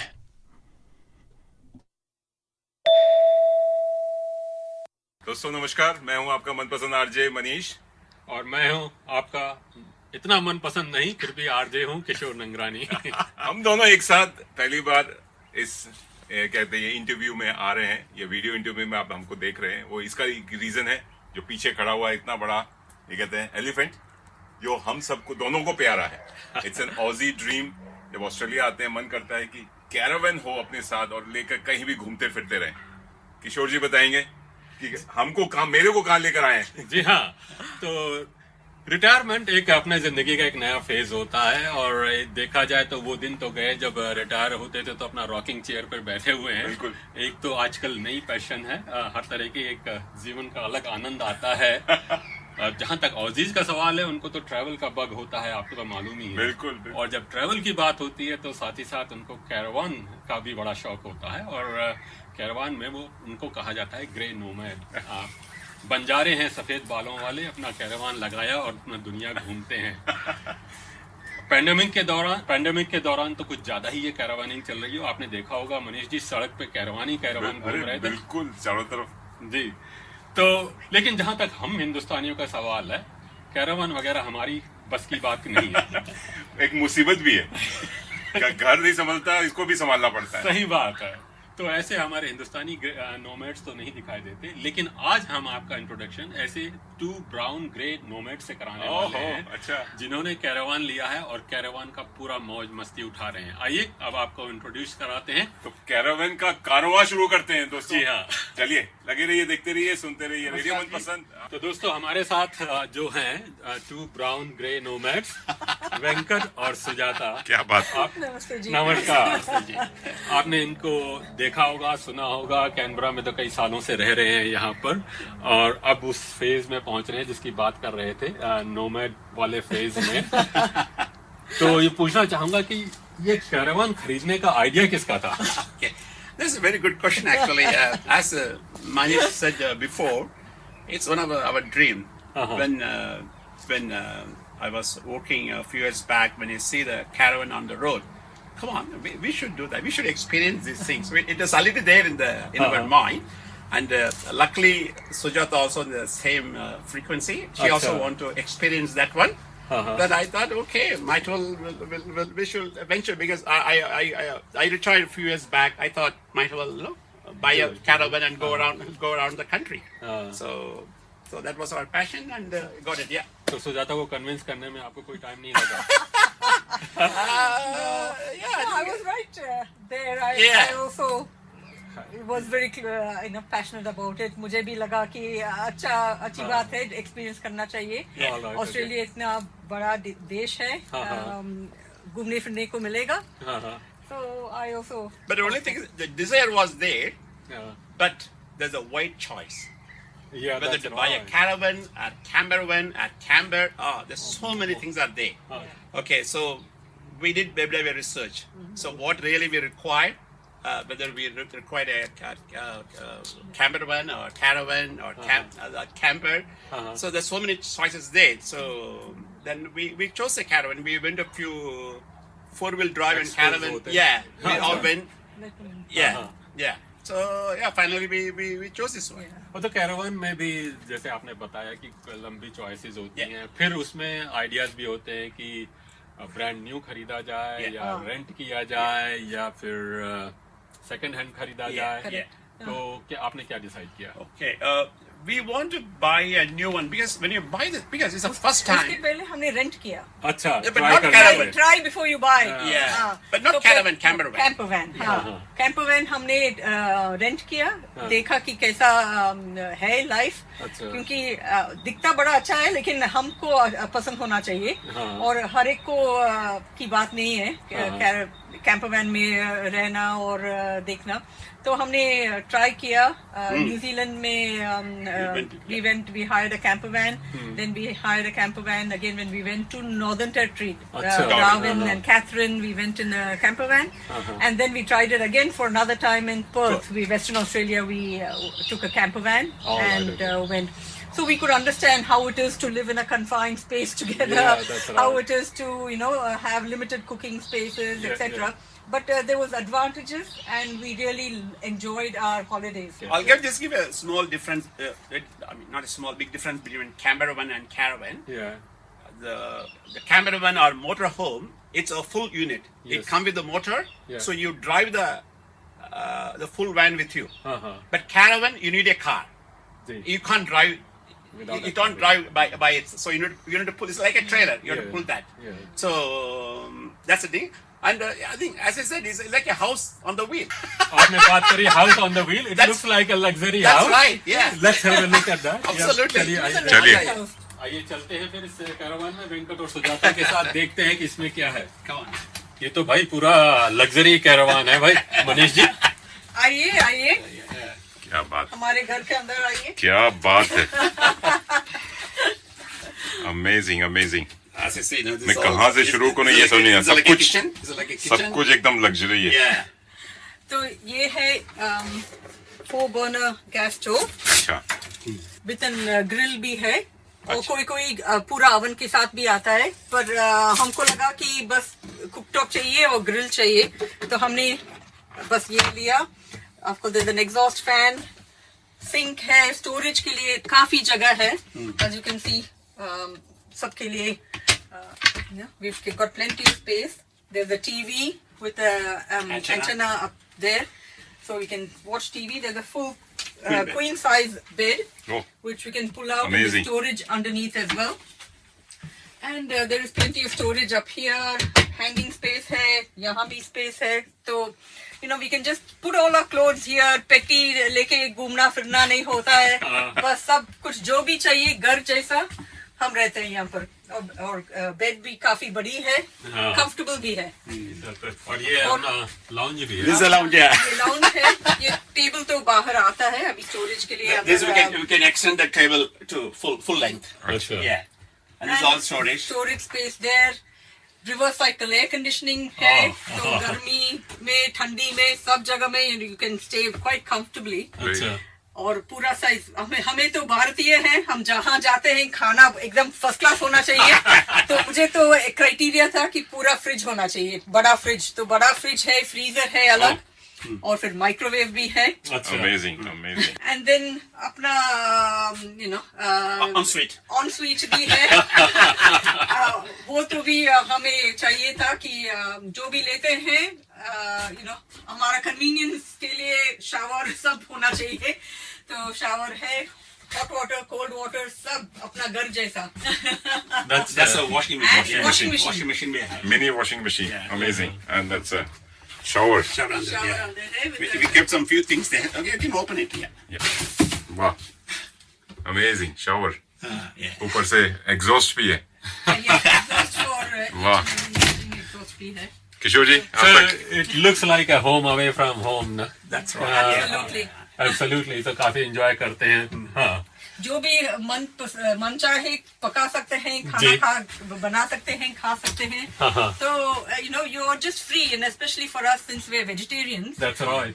And when we go out, you can't just go out to any restaurant and eat. कितना बार खाएंगे? तो you know we can eat our healthy food. We can pack. I can put all my groceries, मसाला जो भी चाहिए सब All अंदर okay, रख okay. सकते हैं। अपना साउथ इंडियन, नॉर्थ इंडियन, गरम मसाला सब लेके जाते हैं, एंजॉय करते हैं। Enjoy करते हैं। हर खाना एकदम प्लान करके एंजॉय करते हैं। All right, okay. तो ये फ्रीडम है कैरावान का। और फिर जहाँ भी रहते हैं वो हम चूज कर सकते हैं, बीच के पास कहाँ भी जहाँ भी रुकना है। हाँ। And there's a lot of advantages which because we have storage, water, and I think Yeah. Venkat will tell you about See, the one of the facilities it's got a solar panel. All right, okay. Okay, Yeah. so it will charge the battery. Yes, yes. And that's why the lights are Lights on. are, It give power to lights, TV, and all. And we have 2 water tank of 8 liter each, so 160 liter. 160 liter water we have. And what else? Yeah, so we can go with this solar battery and with the water, we can free camp. We don't have to go and stay in a caravan park. All right, okay. So we can free camp anywhere we want, with anywhere there is camping spots available. And Australia has so many of Caravan these park. caravan free camping spots. So we can stay anywhere. Achha. But if we want 240 volt power for our air conditioning. We can book in caravan parks. So you get in caravan parks, you get different types of sites that you can book. You can book powered site, which they will provide you with a 240 volt and water connection. And then you can also book in ensuite type of caravan parks. So if you don't have a toilet, you can book an ensuite powered caravan site. But we now normally book just a powered site because we've got our own ensuite. So the advantage of staying in a caravan park is you can use their power and their water. And charge your battery in case you need it. But otherwise we can. लेकिन आपको कोई dependent नहीं है, मतलब 2 दिन तक चला सकते हैं उसको विदाउट पावर। तो कहीं भी दिल आया तो अपना रुक गए और अपना देखा और फिर अगली बार कैरावान पार्क का अगर हम 4-5 घंटा का ट्रैवल है तो हम कहीं भी रुका सकते हैं और अंदर यहाँ कार स्टॉप करते हैं, यहाँ आकर गैस ऑन करके चाय बनाते हैं, कुछ भी हीट करना है तो गर्म करते हैं, खाते हैं, आराम करते हैं थोड़ी देर, फिर चलते हैं। तो आराम है। Saying that, even now we can buy generator, so it's got an inverter, so you can get 240 volt using the generator. अच्छा, if वो भी ऑप्शन है। ऑप्शन है, you can do that as well. But we don't have one. But और फिर आप सोचते होंगे कि बस यही इतनी ही जगह है, कैसे रहते हैं? ये बात नहीं है। अगर हम कैरावान पार्क यही भी पार्क करते हैं तो बाहर का ऑनिंग निकालते हैं and then we had side screen that we can put. So बाहर एक रूम होता है, अंदर एक रूम होता है। So वेंकट बाहर, आप अंदर।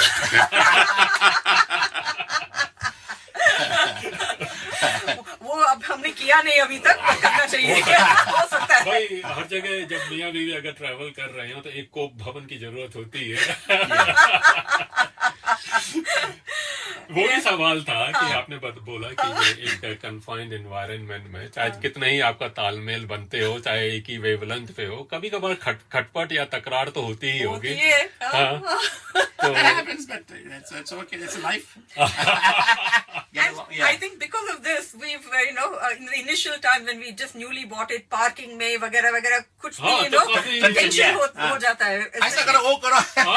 Say that. Especially reverse parking is tricky with the caravan. So, but now that has actually helped us to understand each other better. And I know what are his weak points, touch points, what is mine, he knows better. So we've learned to coordinate now and make sure that, we take care of each other. We sort of make sure that we support each other. And enjoy. And if we do get upset with each other, we say, "Chalo, ho gaya wo. Chalo, let's move on. Forget about it and move on." So it's a good way to get closer to your partner, I would say. And know each other. तो ये सुना आपने बातचीत का पहला अंश। आइए एक गीत सुनते हैं और उसके बाद इस बातचीत का दूसरा अंश सुनते हैं सुजाता और कृष के साथ।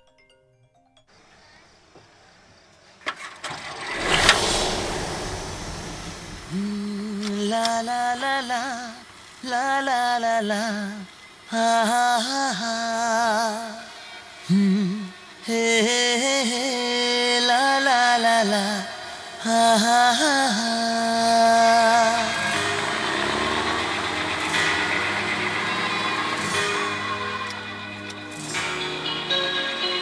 हम जो चलने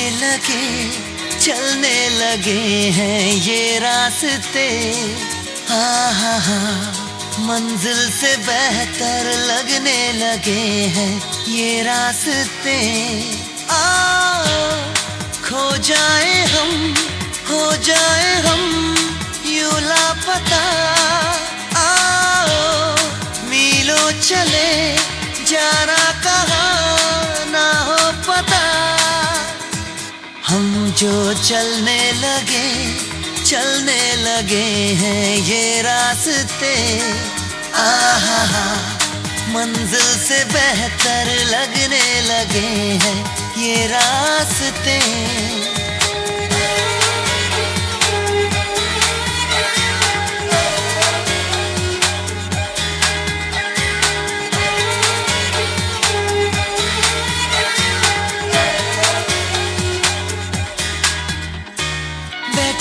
बैठे ऐसे कैसे कोई सा मिले, तू भी चले मैं भी चलूं, होंगे कम ये तभी फासले। तेरा मेरा ना हो किसी से वास्ता, मिलो चले जाना कहाँ ना हो पता। हम जो चलने लगे हैं ये रास्ते, आहा मंजिल से बेहतर लगने लगे हैं ये रास्ते।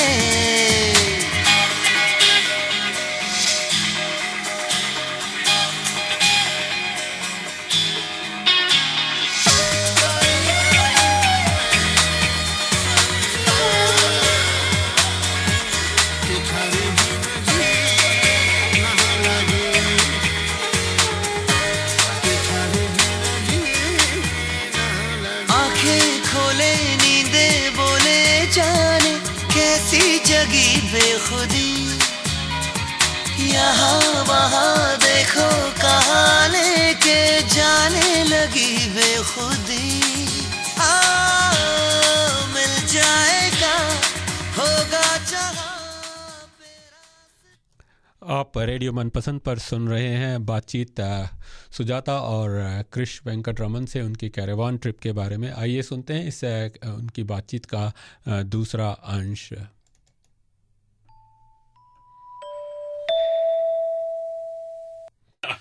But many caravan park we've gone, but we haven't seen many Indians driving caravans. अच्छा, वो भी सवाल था। अच्छा कि जो है अब आप जाते होंगे, मैंने बात शुरुआत में की कि जो है ब्राउन ग्रे नोमैड्स देखने को नहीं मिलते हैं, तो आपको कहीं देखने को मिले हैं? आपने काफी अच्छे ट्रिप की हैं, शायद नहीं दिखे होंगे। और दूसरा ये है कि जो ऑजीज नोमैड्स हैं उनका क्या रिएक्शन होता है जब आप लोगों को देखते हैं? तो I think they're very friendly, is it not? Yeah. Very friendly. I mean, you don't know anything, but you don't know everything. They always ready to help. A lot of things I learned from them. Yeah. They are seasoned caravan, users. It just feels like a community. You just go to a caravan park or free camping, it feels like a community. They're so welcoming, and if you don't know something or you're struggling with something, they'll say, hey, can I help you, mate? And they'll suggest something, they'll do some things for you.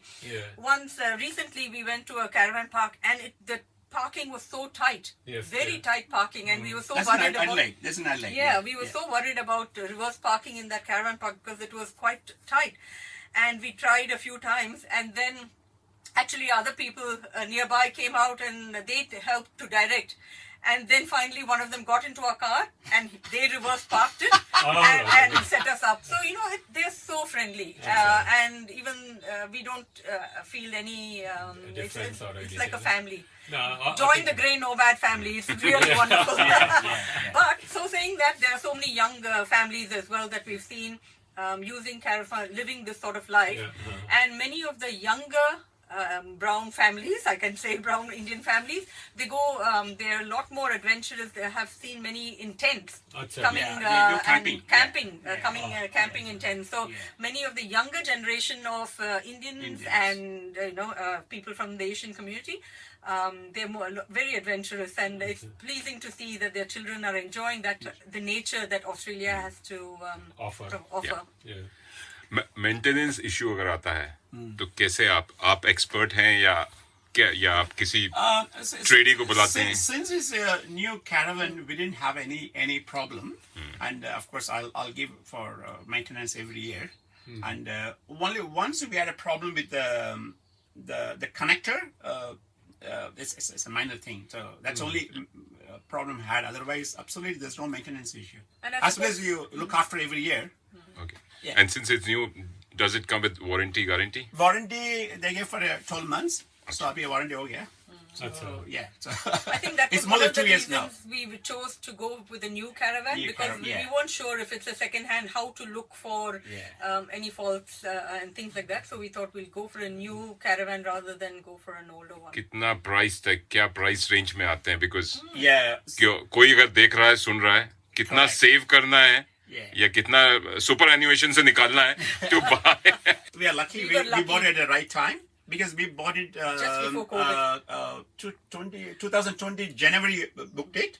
At the time, prices is not that heavy, that Normal much. price, But yeah. since COVID started, people started looking for caravan. The price really 10 grand zyada ho gaya. अच्छा So how much we paid for this one?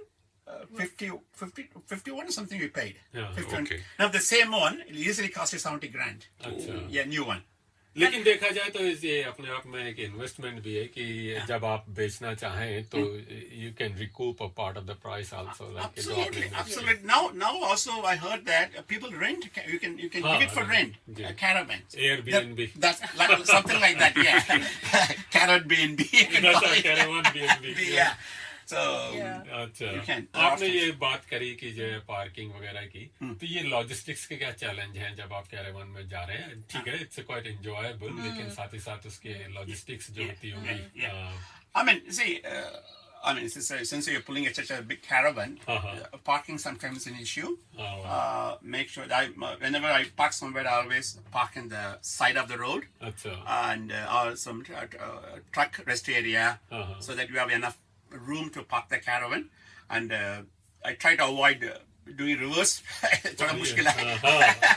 Try to avoid it if possible. There's a normal car. Yeah, But he's getting better at it. Yeah, Every time but it's he not goes, like go to any shopping mall and park the car. ऐसा कुछ नहीं ना. It's just you're pulling your house. Yes, So you need a more space is required. So we try to avoid those things. So I think before that, if we can just track back, we had to make sure that we bought a car that was powerful enough to pull the caravan.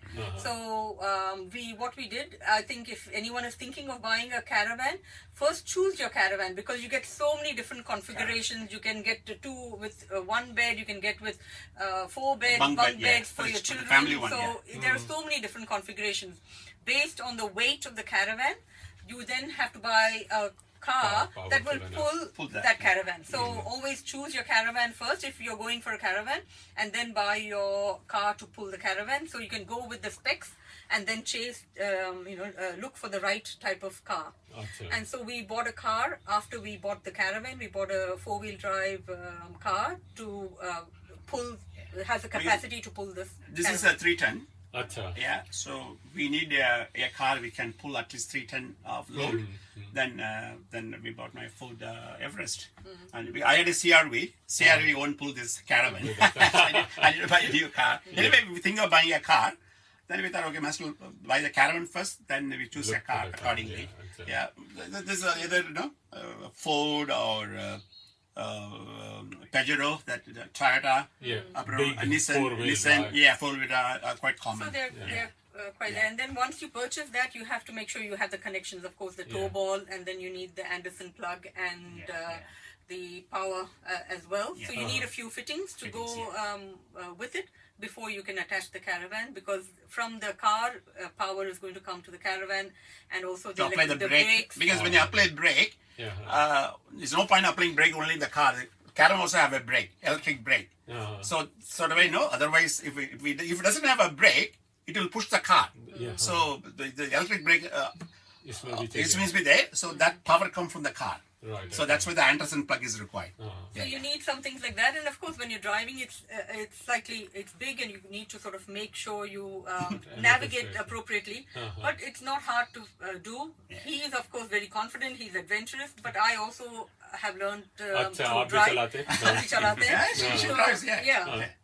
it's not a big deal. People think, oh, it's so huge, and get scared. But don't be scared. It is so much fun. It's something like learning any new car. When you drive a new car, you always be scared. Same thing. Once you get used to it, all right. comfortable. Absolutely. चलिए इसकी तो बहुत बातें हुई challenges वगैरह की खरीदा तो आपने इसके लिए फन के लिए एंजॉय के लिए करना है आपने काफी ट्रिप्स की हैं हाल ही में 3000 किलोमीटर की आपने ट्रिप की जरा उस ट्रिप के बारे में बताइए कैसी रही Okay, actually that trip we went quite recently. This April we got a 2 weeks break and we went to Adelaide. Of course, we can't make an own trip such a it's almost 1300 kilometers away from here. So we stopped at Hay overnight, and then next day we went to Adelaide. Then we stayed a few nights in Adelaide. Then we went to along the coast. We went to Cape Jaffa, is it? Jaffa, Cape Jaffa and Robe and the Mount Gambier. We went. Then we went to Portland. Acha. That's the Portland is actually, we learned Portland is the first town where the Englishmen landed in Victoria. Acha. That's the first town in Victoria. Of course, they landed in New South Wales first, but Portland is the first town in Victoria they landed. Acha. And it's a port city. Right? It's a quite decent city. We spent some time. It was good fun. We found a lot of windmills there, isn't it? A lot of windmills there. And, I mean, you can explore unless you go into the outback road, then only you can see enjoy the beauty of this country. Yeah. Right, okay. Then Portland we stayed for a couple of days. Then we came to Bendigo. Then from Bendigo, then we Albury. Yeah. The thing was, in each one of those places, we stayed in caravan parks, but we also free camped. So a place near Mount Gambier, because it was during Easter, we didn't get booking. Achha. So we thought, now what do we do? So we looked for, you get apps on phone called Wiki apps, Wiki camps. And so you can look for various camping spots, and you can look for free camps. And we found this free camp area near Dartmoor. And it was so beautiful, so much lush green space, open near the river. And we just parked our caravan there. There were so many other people with tents and, their camper vans, etc., with nice campfires and things like that. It just is so enjoyable and relaxing. You don't have to worry about which motel I'm staying in, carry your bags back and forth, कौन सी flight पकड़नी है, कुछ नहीं. अपना freedom है, जहाँ भी book कर सकते हैं, जहाँ रुक सकते हैं. So ultimately, it is our dream that we want to, after I finish working, that we want to go around Australia. So I'm hoping many of your viewers also have that idea, and we'll all go together caravanning around Australia. Families se maja. तो वेंकट बता रहे थे कि अगली trip जो है Perth Yeah, we want to plan to go for a Perth. For Perth, at least we require 30 to 40 days. It's such a long distance place, and that we want to do once. And sometime, and also we want to go to Queensland, up to Cairns, and Acha. So all around Australia. That's right, if possible. Yeah. Once a little time, you have time. इस बार अकेले मत जाइएगा, मेरे को लेकर जाइएगा. I want to take my Radio मनपसंद और साथ में रुकते हुए रेडियो मनपसंद लाइव करते हुए और लोगों को दिखाएंगे कि कैरावन ट्रिप का मजा. Very good. कैरावन ट्रिप का मजा, because it's a nice studio भी बन जाएगा, रेडियो स्टूडियो. बाहर आपने बोला awnings लगा दो. That's right. Yeah. मौसम अच्छा है. Absolutely. That will be good. Good fun. देखिए, बात करते करते गर्मा गर्म चाय एंड पकोड़े. अरे वाह, मजा आ गया. अरे वाह. कैरावन का मजा ही कुछ और है. सही बात है. किशोर जी लग रहा घर जाने के मूड में नहीं है. नहीं भाई, नहीं रहेंगे. बिस्तर लग गया, खाना मिल गया, और क्या चाहिए. ये लग्जरी है भाई. लग्जरी घर में भी नहीं है. चलिए, और बातें होंगी और गपशप होगी. चाय आ रही है. दोस्तों, आप लोग लगे रहिए, देखते रहिए, सुनते रहिए रेडियो मनपसंद. आइए एक और गीत सुनते हैं और फिर बातचीत का आखिरी अंश सुनते हैं.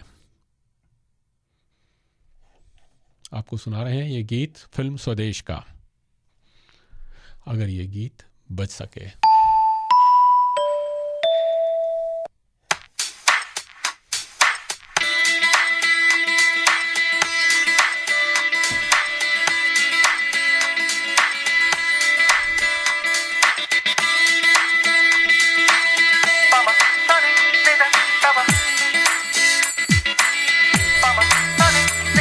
Baba,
अब मुझसे मिलने को है कोई कहीं अब तुझसे ये रास्ता है कह रहा अब मुझसे मिलने को है कोई कहीं अब तुझसे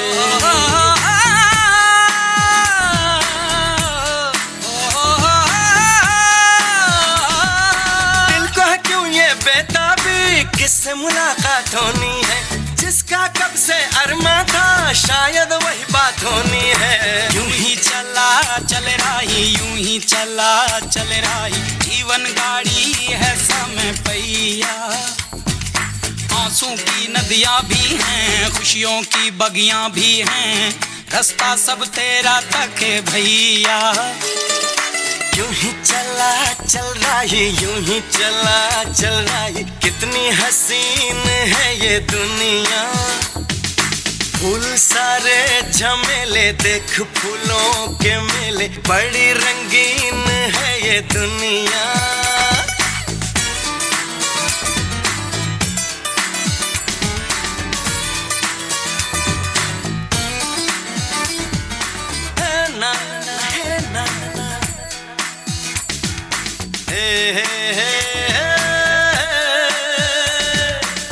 देखो जिधर भी इन राहों में रंग पिघलते यूं ही चला चल राही जी हाँ चल रहे हैं राही दो राही सुजाता और कृष उनके साथ बातचीत का सुनते हैं अंतिम अंश उनकी कैरावान ट्रिप्स के बारे में आइए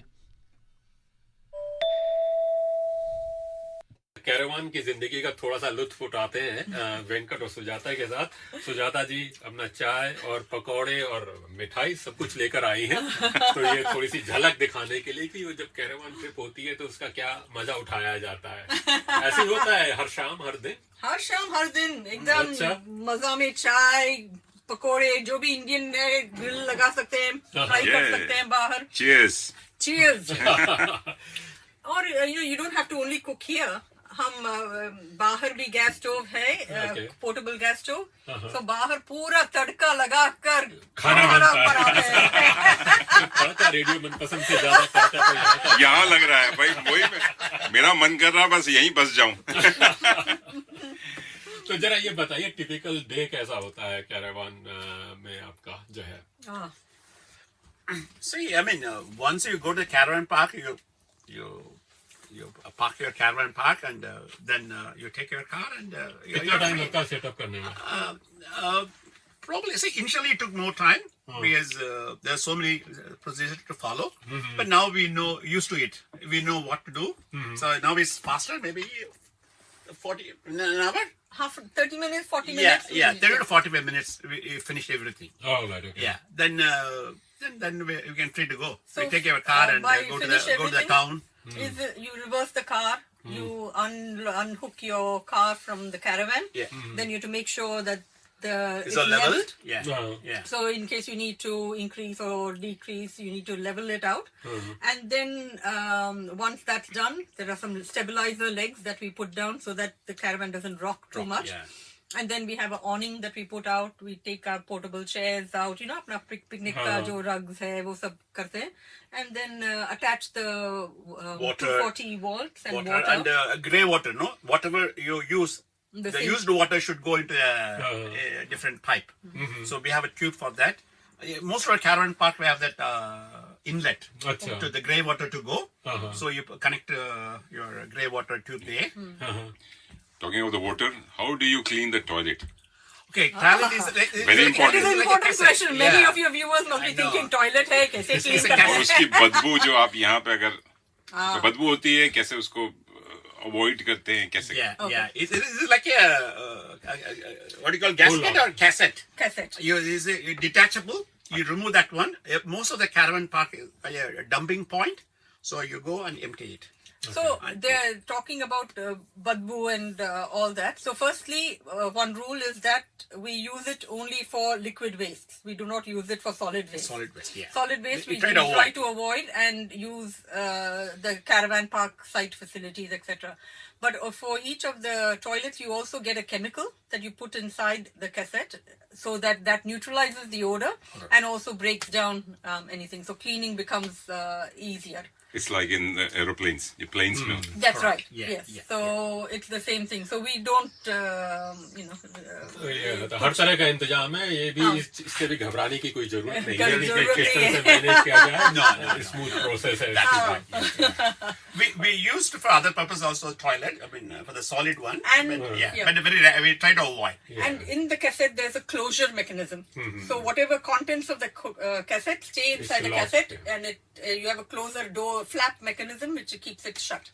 And also they have an indicator if its cassette is full, Yeah. it will give the indicator so that we know when to empty it. Okay. So yeah. चलिए तो अच्छा। Straightforward. Yeah. अब इस trip की जब बात कर रहे हैं, आपने कुछ सवालों के जवाब दिए, तो कभी तो कोई ऐसा लगता होगा कि कहाँ से ये कैरावान की मुसीबत ले ली है, बगैर कैरावान के ही रहते, ऐसा कोई मूवमेंट आया है? You go through the thought processes, कभी कैसा कुछ हो जाता है, ऐसा कुछ हुआ कभी? Yeah. I can recall one incident where we went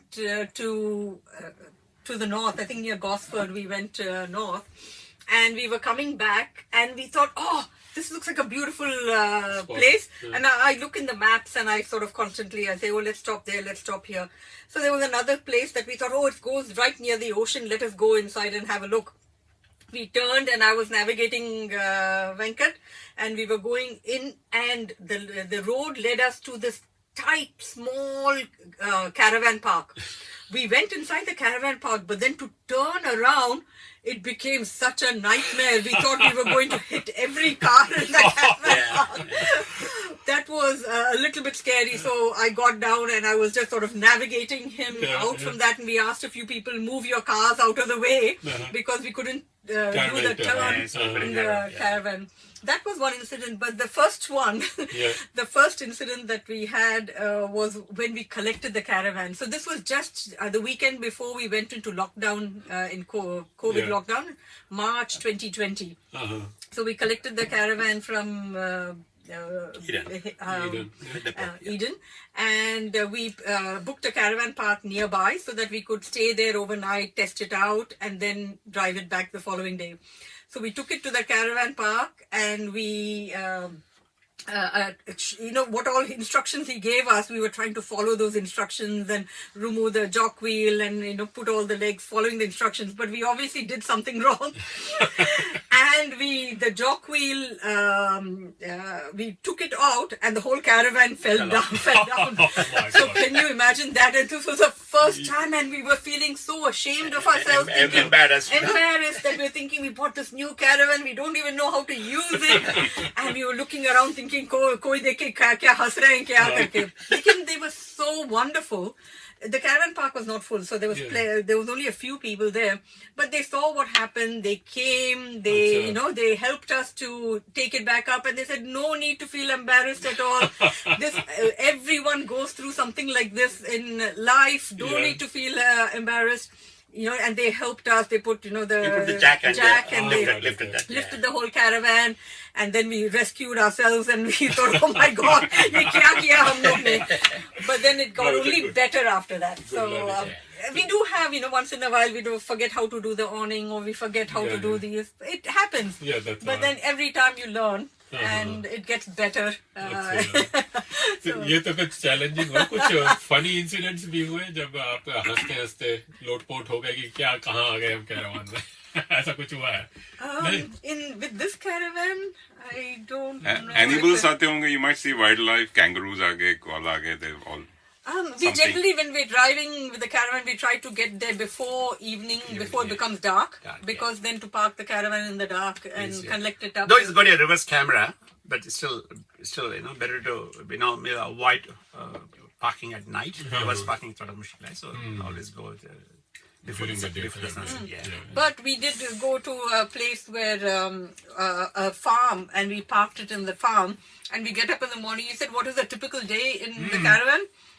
A typical day in the caravan, depending on whether you park it near the beach or you park it near the woods, etc., you get up with this ocean sound. You wake up with the birds chirping and ocean sound.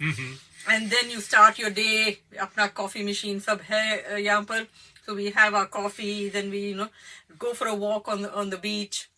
Come back, then we make our breakfast आराम से. It's so much freedom. You can just do what you want. सब अपना ही है. अपना गाड़ी है. तो कहीं अगर मौसम वगैरह खराब हो तो किस तरह से डील करते हैं? We have gone to places where once, yes, that's right. That was your मुसीबत जब आपने कहा अभी याद आया.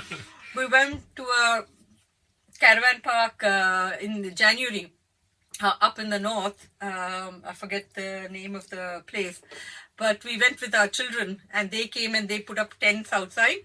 And we slept in the caravan, but it was so windy. अच्छा. इतना हवा चल रही थी कि उनका टेंट उड़ रहा था. हमारा awning भी उड़ रही थी और इतना आवाज कर रही थी.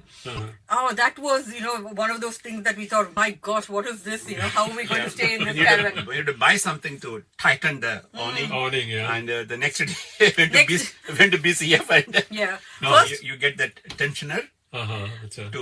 To hold the awning in wind. So we didn't have that first. But first we went and looked around how have other people set up. And then we noticed that, okay, you get that tensioner. So each time we go, we learn something new. And we think, oh, वो होगा तो अच्छा होगा, ये होगा तो अच्छा होगा, ऐसे कर सकते हैं, वैसे कर सकते हैं. So it's fantastic. तो लगता है कि आप लोग जो है कैरावान की लाइफ जो है काफी अच्छे से एंजॉय कर रहे हैं और मैं आप दोनों को जो है थैंक्स देना चाहूंगा. आपने इतना टाइम जो है हमारे साथ गुजारा, दिखाया कैरावान और चाय और पकोड़े ने तो मजे कर दिया. थैंक यू वेरी मच और ऑल द बेस्ट आपके फ्यूचर ट्रिप्स के लिए. एक साथ हम ट्रिप करते हैं कहीं.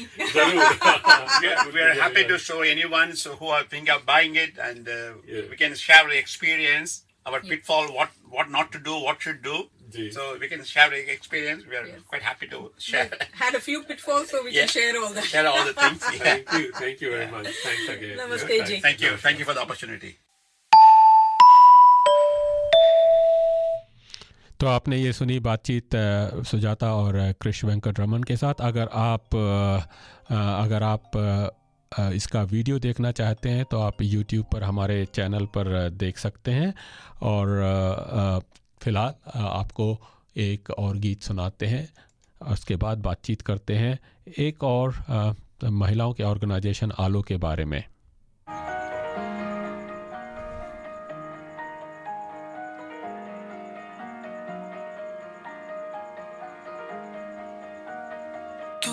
सफर मेरा है तू ही मेरी मंजिल, तेरे बिना गुजारा ऐ दिल है मुश्किल.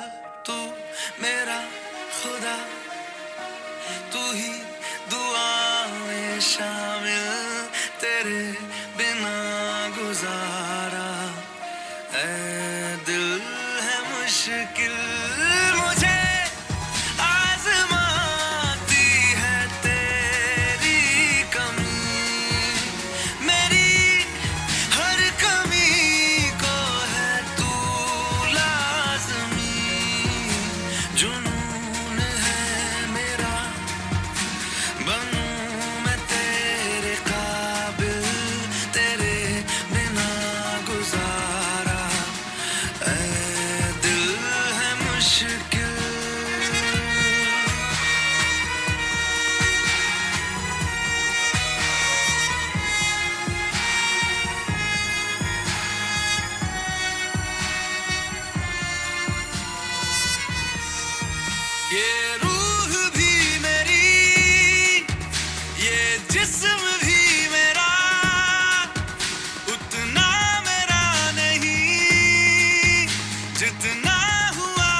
ये गीत है फिल्म ए दिल है मुश्किल का था और ये गीत पसंदीदा गीत है डॉक्टर लुबना आलम का, जिनके साथ हम बातचीत करना जा रहे हैं। डॉक्टर लुबना आलम आलो नाम की ऑर्गेनाइजेशन की फाउंडर सेक्रेटरी हैं, जो कि महिलाओं खास करके कॉल्ड यानी culturally and linguistically diverse women के नीड्स और मैटर्स एंड टॉपिक्स पर काम करते हैं। आइए सुनते हैं उनके साथ बातचीत का ये अंश।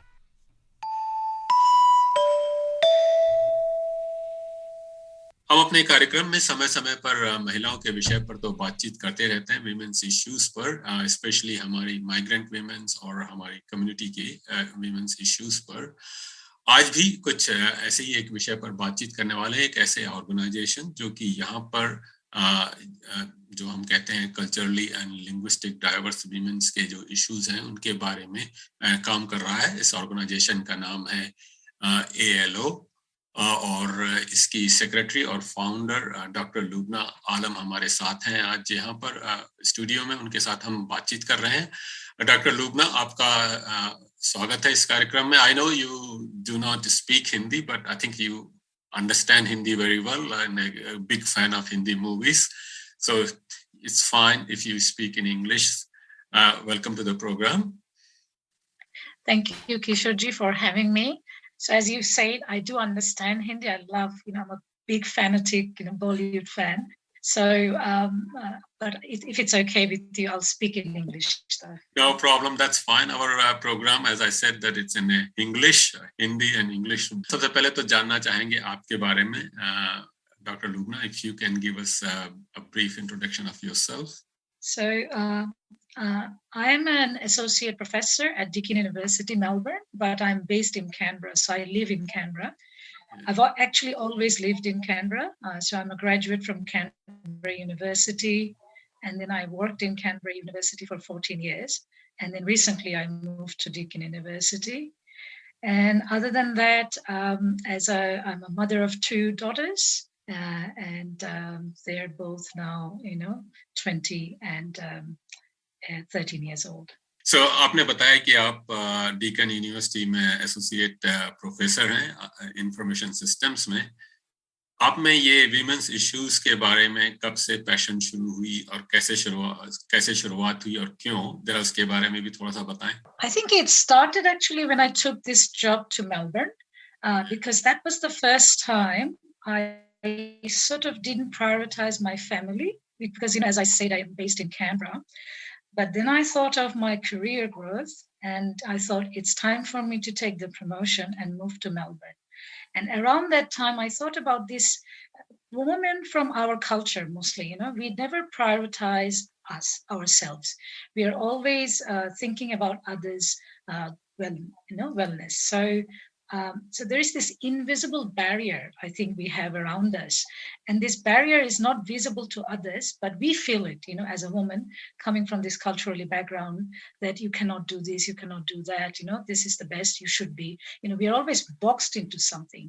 Yeah. So from that idea, feeling, that was the first time I thought, and I thought then other women must be in my place, and they must be feeling different challenges. And depending on where you are at your life stage, the challenges of these invisible barriers are different.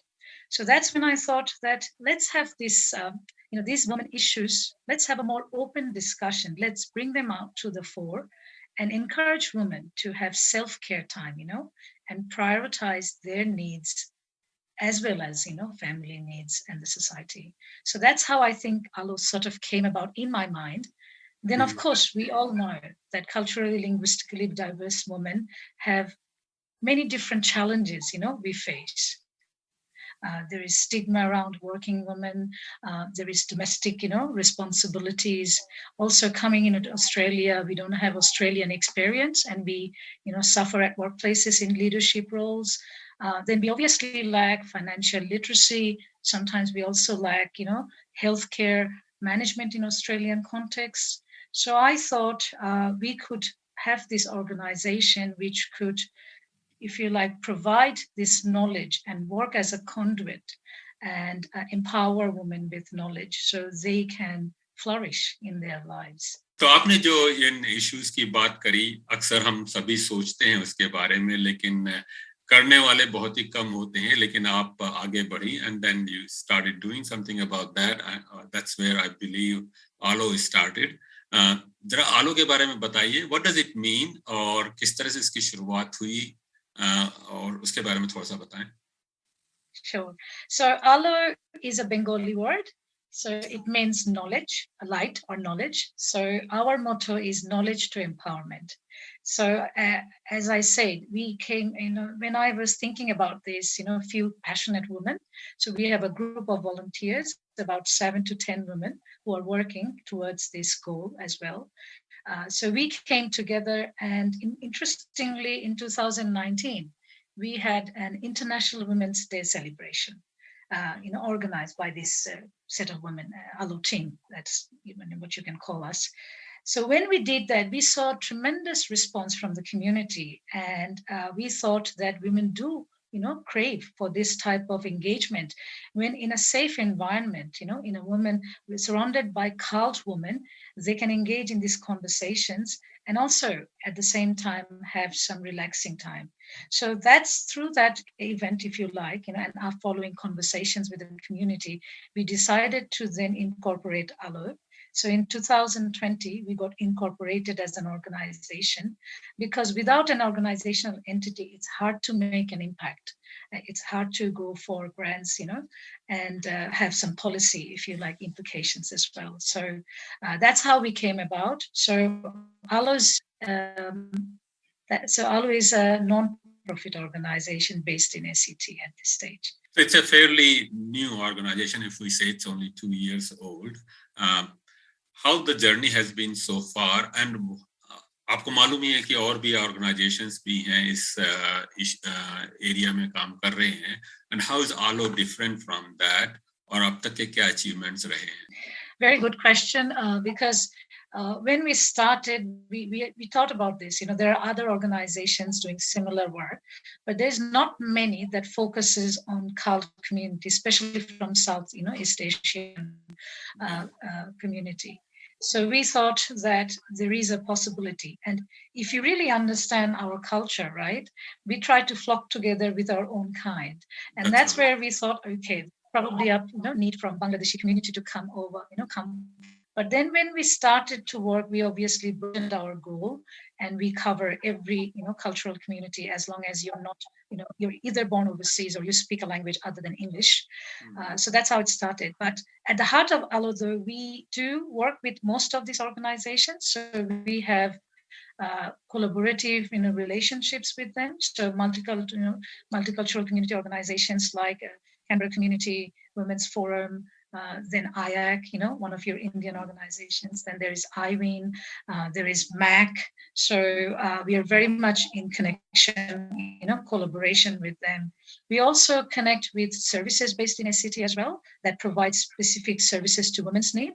So let's say domestic violence or women's health matters, and also women in ICT and others as well. So our aim is to work with all these organizations and then connect our community with, the services that are freely available for their disposal. आपने ये कहा कि जो है ये आपका organisation जो है कॉल्ड वीमेन की needs and issues and matters पर फोकस करता है. What's the difference between the needs and issues of called women and, say, Australian women? I think statistically, in general, in Australia, gender equality is still an issue. We are not in terms of OECD ranking. Australia does not rank even in the top 50 countries, which is very interesting. You wouldn't think that's true, but that's true. So within that context and within, cult community, it's even worse. So if I talk about, let's say, financial literacy, in Australia, 1 in 2 women actually have basic financial literacy knowledge. Mm-hmm. And in general, 40% of cult women has basic financial literacy, whereas 49% of white women has, financial literacy. So definitely there are some common grounds. So the issues, if you like, are some common, that they're similar to every culture. I think Brittany Higgins and Grace Tame, if you bring up those issues, they're the similar issues, women face everywhere in the world. But with cult women, there is a bit of difference because of intersectionality issues. We face sometimes discrimination due to our ethnicity, age, background. Accent is a big barrier. Our language, right? Not many of us can speak fluent English, and that becomes a barrier for us in workplaces. And so our issues are a little bit different because they're more culturally sensitive, and we do come from a different culture. So there is a baggage, if you like, or challenge and of integration with Australian culture as well, and if you're from Muslim community, like we are Muslims, so we have other barriers as well in terms of integrating with Australian culture. So in general, I would say gender equality is an issue for regardless what background of women you are, but cult women definitely has more systemic barriers that they face due to intersectionality. आप सुन रहे हैं बातचीत doctor Lubna आलम जो कि आलो की founder secretary हैं। आइए इस बातचीत का सुनते हैं दूसरा अंश। उनके फाइनेंशियल लिटरेसी जो कार्यक्रम वो आयोजित करने वाली हैं उसके बारे में बातचीत करते हैं।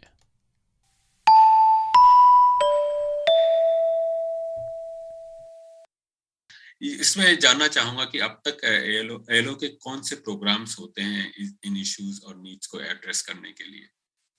Yeah. So interestingly, when we formed, we had very firm idea because, you asked me a question that there are other organizations. So we tried to also find the gap areas where other organizations are not focusing on. So based on that, we identify 4 areas. One was the financial literacy and digital inclusion of women. The other one is obviously domestic violence. Everybody works on it, but it's still a very important issue, to be raised awareness of. Then women in tech. That's from my own background because, I thought what background I can bring into this. And obviously, from industry experience, I know that cult women are still struggling to get into leadership roles. So it's not that we are not into STEM profession. Probably cult women are in the STEM profession. But interestingly, when it comes to leadership, we are not there. So that's another area ALO will work on in future. And entrepreneurship. Again, for the different reasons, there is a beautiful entrepreneurship ecosystem in Australia. There is support structures. But women, if you look at cult women, some of them are doing business, but they're not doing it, in a way that will flourish or become very big. So they don't have the actual knowledge or the support structure within Australia. So these are some of the areas we thought, we would do some work. So currently we already have projects in financial literacy and health literacy. And next year we're in conversation with, a few organizations based in ACT in tech area and entrepreneurship area. So there will be more projects coming up in that area. Yeah. तो अभी आपने जैसे बताया कि financial literacy के बारे में आप और हेल्थ के बारे में प्रोग्राम है। आप तो financial literacy I understand that कि अभी थोड़े दिनों में कुछ ऑनलाइन प्रोग्राम्स भी होने वाले हैं। Just before we talk about those programs, financial literacy की क्या इम्पोर्टेंस है जब when it comes to women? आपने बताया कि जहाँ तक लिटरेसी का सवाल है काफी लो है, especially in the called communities.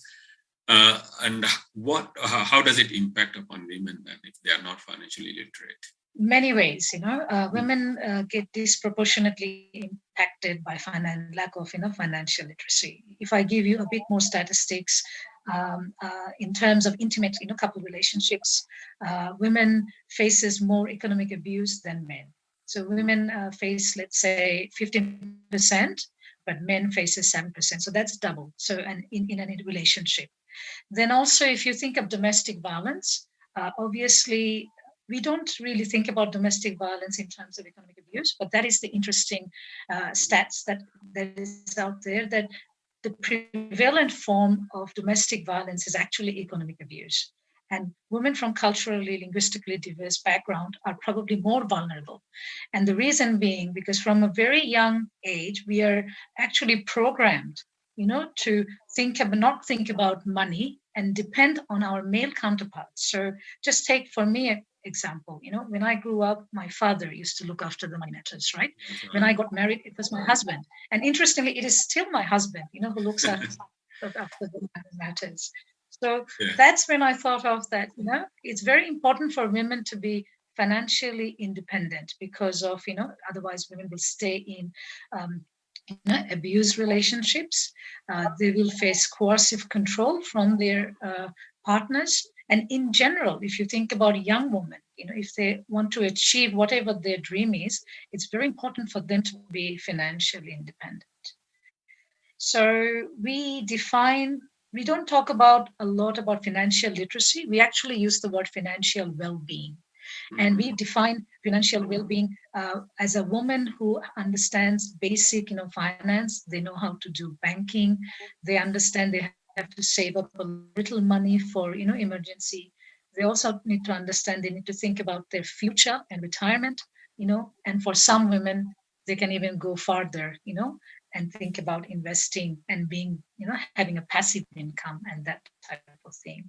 So for us, it's about the well-being, not so much literacy. And so that's why, our programs are designed to cater for those different needs. So can you tell us about those programs? किस तरह के programs हैं, क्या उनमें cover किया जाएगा? Yes, thank you for this opportunity because we really want to promote this program. So this is based on work we have done last year. In 2021, we ran 2 workshops on financial literacy with support from government funding. And the participation was huge in terms of not number, but in terms of empowerment. Women who participated, they found the workshop very useful, informative, and empowering. And from that, we took a survey as well, and we realized that there is actually two different sorts of women out there, from Khal community. One is who have migrated for a long time, right? They're now quite used to the banking system and, the money matters. So they were interested in more advanced topics. So they want to take the next step in their life, like investing, doing their own tax returns, let's say. Whereas we were also targeting women from new arrival, migrants and refugee background. They're obviously coming to Australia having no knowledge of, financial literacy. So this year, that's why we are running this program called Caring for Your Money. Again, thanks to government funding, we are able to now offer this online and both face-to-face. So our upcoming event is actually online, and it's happening in June. 3 nights on weeknights on Wednesday. We are running 3 programs, 3 beautiful sessions that builds your relationship with money, does a little bit of budgeting, and talks about your consumer rights and things like that. And you can just join through Zoom link. And so you need to register online for this program. The reason we did this online because that gives the flexibility to women, to be able to join from anywhere and from the comfort of their home. Yeah. Right. So the second part of this program, which will be the advanced one, will happen in August. So how long are these programs when we talk about the duration of each session? So because these programs run across 3 weeks, so each week on a Wednesday, so from 7:30 to 9 p.m., so just only 1.5 hours weekly. So every Wednesday, if you like, in June, the first 3 weeks, we are running every Wednesday night and for 1.5 hours. And these programs are delivered by professional experts. And for the first one, we have partnered with Care Financial, who provides financial counseling and advice services in ACT for free. So that's another piece of information we didn't know. There is free services. Yeah, we just don't, know they exist. So they're experts in providing community education. So we thought they would be the best people to deliver the basic component of this program. Programs are also designed as to be very interactive. So if you have any question about money, if you have question related to that topic, right, okay, we want you to just feel safe and ask questions as well. Yeah. And these are free courses? Absolutely free. All right, okay. And thanks to ACT government. So anyone can join it by registering it, and this is 1.5 hour session for 3 weeks. Exactly. So we have the Eventbrite link available on our Facebook page. Eventbrite, if you just go to Eventbrite and type, or if you just Google, I think, Caring for Your Money, I'm sure it will come up as well. So make sure that you register, because only through registration, registered participants, we will send the Zoom link to them. because we don't want the Zoom link to be publicly available. That's right. Because, Yeah. Could be security Yes. issues Yeah. and get Yeah. crashes. तो ये बातचीत थी doctor Lubna आलम से जो financial literacy के कार्यक्रम हो रहे हैं इस सप्ताह। अगर आप इसको ज्वाइन करना चाहें तो फ्री कार्यक्रम प्रोग्राम्स हैं, तो ज़रूर ज्वाइन कीजिए। आइए ये गीत सुनते हैं उनकी पसंद का।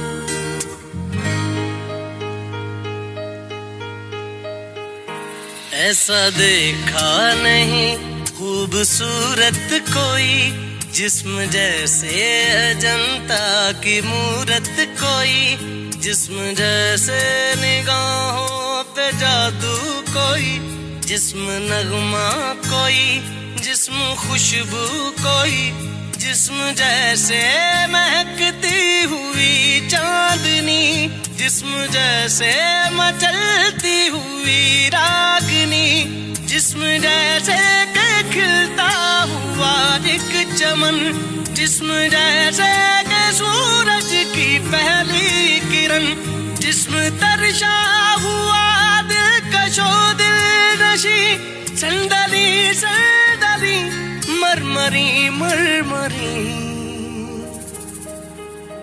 उसने जाना कि तारीफ मुमकिन नहीं, उसने जाना कि तारीफ मुमकिन नहीं। कार्यक्रम का समय लगभग समाप्त हो रहा है, लेकिन हमारे साथ ज्योति जी जुड़ी हैं। ज्योति जो हमारी रेगुलर लिसनर हैं, वो आज के कार्यक्रम के बारे में और अपने ट्रैवल एक्सपीरियंस के बारे में बता रहे हैं। ज्योति नमस्कार। नमस्कार किशोर जी और रेडियो मनपसंद के सभी श्रोताओं को मेरा नमस्कार। आप अभी आपने कार्यक्रम सुना, साथ ही साथ लगता है कि आप कैरावान ट्रिप के लिए एक्साइटेड हैं, और साथ ही साथ आप अमेरिका भी गई थी। जरा उस ट्रैवल के बारे में भी बताइए। हाँ बिल्कुल, सबसे पहले तो many congratulations to Sujata and Venkat ji for taking up this courage caravan park का, क्योंकि ये हमारे घर में एक बड़ा ज्वलंत टॉपिक है जो चल रहा है कोविड टाइम से कि कैरावन लिया जाए और ट्रैवल किया जाए। बट पूरी फैमिली ने इसको होल्ड पे रखा हुआ है, क्योंकि दो क्वेश्चंस जैसे मैंने आपसे पहले कहा वो यही थे कि how to clean their toilets और इनको घर के आगे कैसे पार्क किया जाए। तो इनके इंटरव्यू से काफी क्वेश्चंस क्लियर हो गए हैं, and of course next time when we plan this trip तो we will get in touch with Sujata and Venkat. और प्रोग्राम आज का एज यूजुअल बहुत वैरायटी रही, तो किशोर जी आपको भी उसके लिए बहुत बधाई। प्रोग्राम में आपने काफी इन्फॉर्मेशन दी, धन्यवाद ज्योति जी। और आप अमेरिका गई थी, जरा उसके बारे में बताइए। हम लोग कल शाम को ही लैंड किए। We had beautiful lovely holidays in US, और रीजन ये भी था मेरी बहुत क्लोज यूनी फ्रेंड के बेटे की शादी थी, अटेंड तो करना था, लेकिन उससे ज्यादा जरूरी ये था कि इस समय बहुत ज्यादा एक एंजाइटी मन में लोगों के लिए ट्रैवल के लिए है, जो मेरे खुद के मन में भी थी कि कोविड टाइम्स में इज इट वर्थ इट और not. But then I think bottom line ये है, we all have to learn to live with it. ये शायद अब काफी अरसे तक हमारी जिंदगी का हिस्सा रहेगा। तो बस यही कहना चाहूंगी कि अब आजकल के ट्रैवल में हमें पहले से ज्यादा थोड़ा सचेत होने की जरूरत है। फॉर एग्जाम्पल, आप जाने से पहले ऑस्ट्रेलिया के ट्रैवल रूल्स और जिस कंट्री में आप जा रहे हैं उनके ट्रैवल रूल्स के बारे में पढ़ें। जैसे हमें एक दिन पहले पीसीआर टेस्ट करवाना था, तो make sure you get that test done, जो हमने एयरपोर्ट पे ही कराया, जहां 90 मिनट्स में आपका रिजल्ट आ जाता है। वैक्सीनेशन कराइए, जाने से पहले जीपी से एक अपना जनरल वैसे ही चेकअप करा के जाइए दैट एवरीथिंग इज फाइन। फिर when we were in the flight हम काफी मास्क ले गए थे N95 और सैनिटाइजिंग के, तो पूरा टाइम फ्लाइट के दौरान हमने N95 पहने रखा, which was little bit inconvenient, लेकिन आदत पड़ जाती है उसकी। रेगुलर अपनी ट्रेज और सब वाइप करते रहे। और हमने स्पेशल मील ऑर्डर कर दिया था, उससे ये होता है कि स्पेशल मील हमेशा पहले दे दिया जाता है। तो उससे ये हुआ कि जब हमने मास्क उतारा, सबने पहने हुए थे, हमने झट से अपना मील खा के वहाँ पे मास्क लगा लिया, तब बाकी लोगों के मास्क उतरे जब उनका नॉर्मल मील आया। बहुत अच्छा ख्याल। तो जब हम उतरे तो अब शादी का क्राउड तो अटेंड करना था, लेकिन जहाँ पर भी हम मॉल या डिनर प्लेसेस पे गए थोड़ा सा क्राउड का टाइम अवॉइड किया, लेकिन मास्क पूरा टाइम पहने रहा, जो कि यूएस में अभी इस समय इतना मास्क नहीं पहना जा रहा है, but we continued with it even though we look tourist, but that's fine. हमने टूर्स भी लिए, ग्रैंड कैनियन जो मेरी लिस्ट में काफी टाइम से था वो टूर लिया। उसके बाद we had a rental car hire and we did the Pacific Coastal Highway drive which was more than 1100 to 1200 miles हमने किया। अच्छा। So if anyone is planning that trip we are more than happy to share. कुछ हमने गलतियां की उस रास्ते पे, कुछ हमें अच्छे एडवेंचर्स भी हुए, but it was one of the best road trips that we did in over 3 or 4 days, right from San Francisco through Pismo Beach, coming back to LA और ड्राइव करना। और यही कहूंगी वहां से वापस आके जब ऑस्ट्रेलिया के हाईवे के आप ड्राइवर्स को देखिए तो बड़ा सुकून लगता है कि हम बड़ी शांति से यहाँ पर ड्राइव करते हैं, not like those 4 or 8 lanes highway, but we are back safely. अच्छा, दैट्स द मेन थिंग। तो जो भी ट्रैवल का सोच रहे हैं, बस यही इंस्ट्रक्शंस मैं अपनी तरफ से सलाह देना चाहूंगी कि this is part of our life, और थोड़ा सचेत होके ट्रैवल करिए, but that's all. We have to learn to live with it and travel and meet our family and friends around. We cannot stay too away from it. इन 2 सालों में हमने already बहुत कुछ वक्त गंवाया है, लेकिन अभी अगर अलर्ट होके चलेंगे तो hopefully we all should be fine. And main thing is आप रेस्टेड रहिए, जिस दिन आपका ट्रैवल है उस दिन मत भागा दौड़ी करिए, एक अच्छा रेस्ट करिए, अच्छा मील खाइए, स्टे हाइड्रेटेड। मेरे साथ वाटर बॉटल्स हमेशा मेरी गाड़ी में रही, अच्छा, ताकि मुझे एटलीस्ट पानी के लिए कहीं बार बार ना उतरना पड़े। और पूरा रेस्ट, जिस दिन ट्रैवल था उस दिन हमने पूरा रेस्ट किया and then we boarded the flight. 2-3 घंटे का जो टाइम दिया जाता है उससे पहले आप एयरपोर्ट आ जाएं तो आप क्राउड अवॉइड करते हैं, आपका सब कुछ काम उससे पहले हो जाता है। हाँ, बहुत अच्छी टिप्स दी आपने। आजकल ट्रैवल तो करना ज़रूरी हो गया जैसा आपने कहा, लेकिन क्या इस आज के ज़माने में थोड़ा सा केयरफुल भी रहना पड़ता है, हर तरह की प्रिकॉशंस भी लेनी ज़रूरी होती हैं। थैंक यू आपकी कॉल के लिए और आपकी टिप्स के लिए Jyoti ji, thanks very much. Thank you Kishore ji, thank you. Stay safe everyone. Thank you. तो दोस्तों, इसी के साथ आज का कार्यक्रम समाप्त होता है। आशा है आपको कार्यक्रम पसंद आया होगा। आपसे फिर मुलाकात होगी ट्यूसडे को FM 91.1 पर, लेकिन रेडियो मनपसंद ऐप पर हम आपके साथ 24 घंटे 7 दिन और दिन और रात आपके साथ रहते हैं। आप इसी के साथ मैं किशोर नंगरानी आपसे विदा लेता हूँ। धन्यवाद। तुझको मैं रख लूं वहाँ जहाँ पे कहीं मेरा यकीन, मैं जो तेरा ना हुआ किसी का नहीं, किसी का नहीं। ले जाए जाने कहाँ हवाएं हवाएं, ले जाए तुझे कहाँ हवाएं हवाएं, बेगानी है ये बागी हवाएं हवाएं, ले जाए मुझे कहाँ हवाएं हवाएं, ले जाए जाने कहाँ, ना मुझको खबर ना तुझको पता।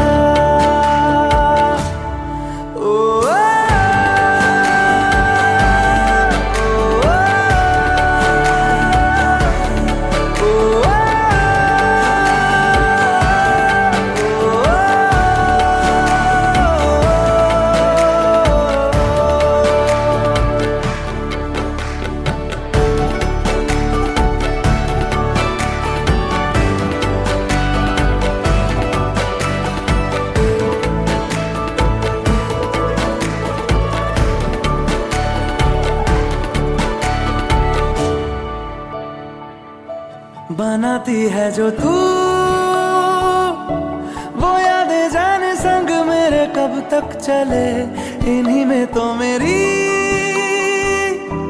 सुबह भी ढले शाम ढले मौसम ढले, ख्यालों का शहर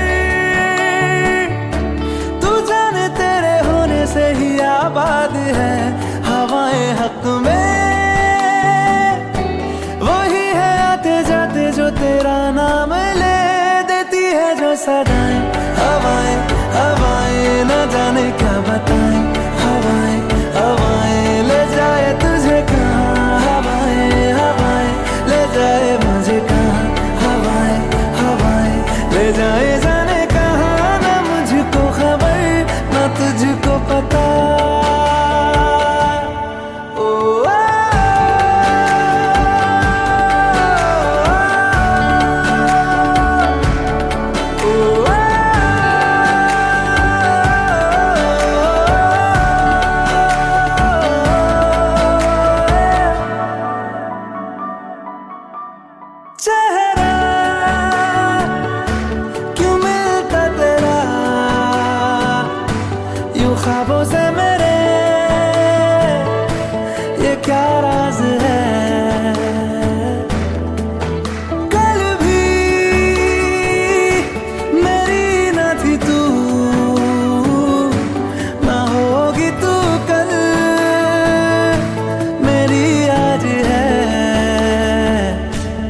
तेरी है मेरी सारी वफाएं वफाएं मांगी है तेरे लिए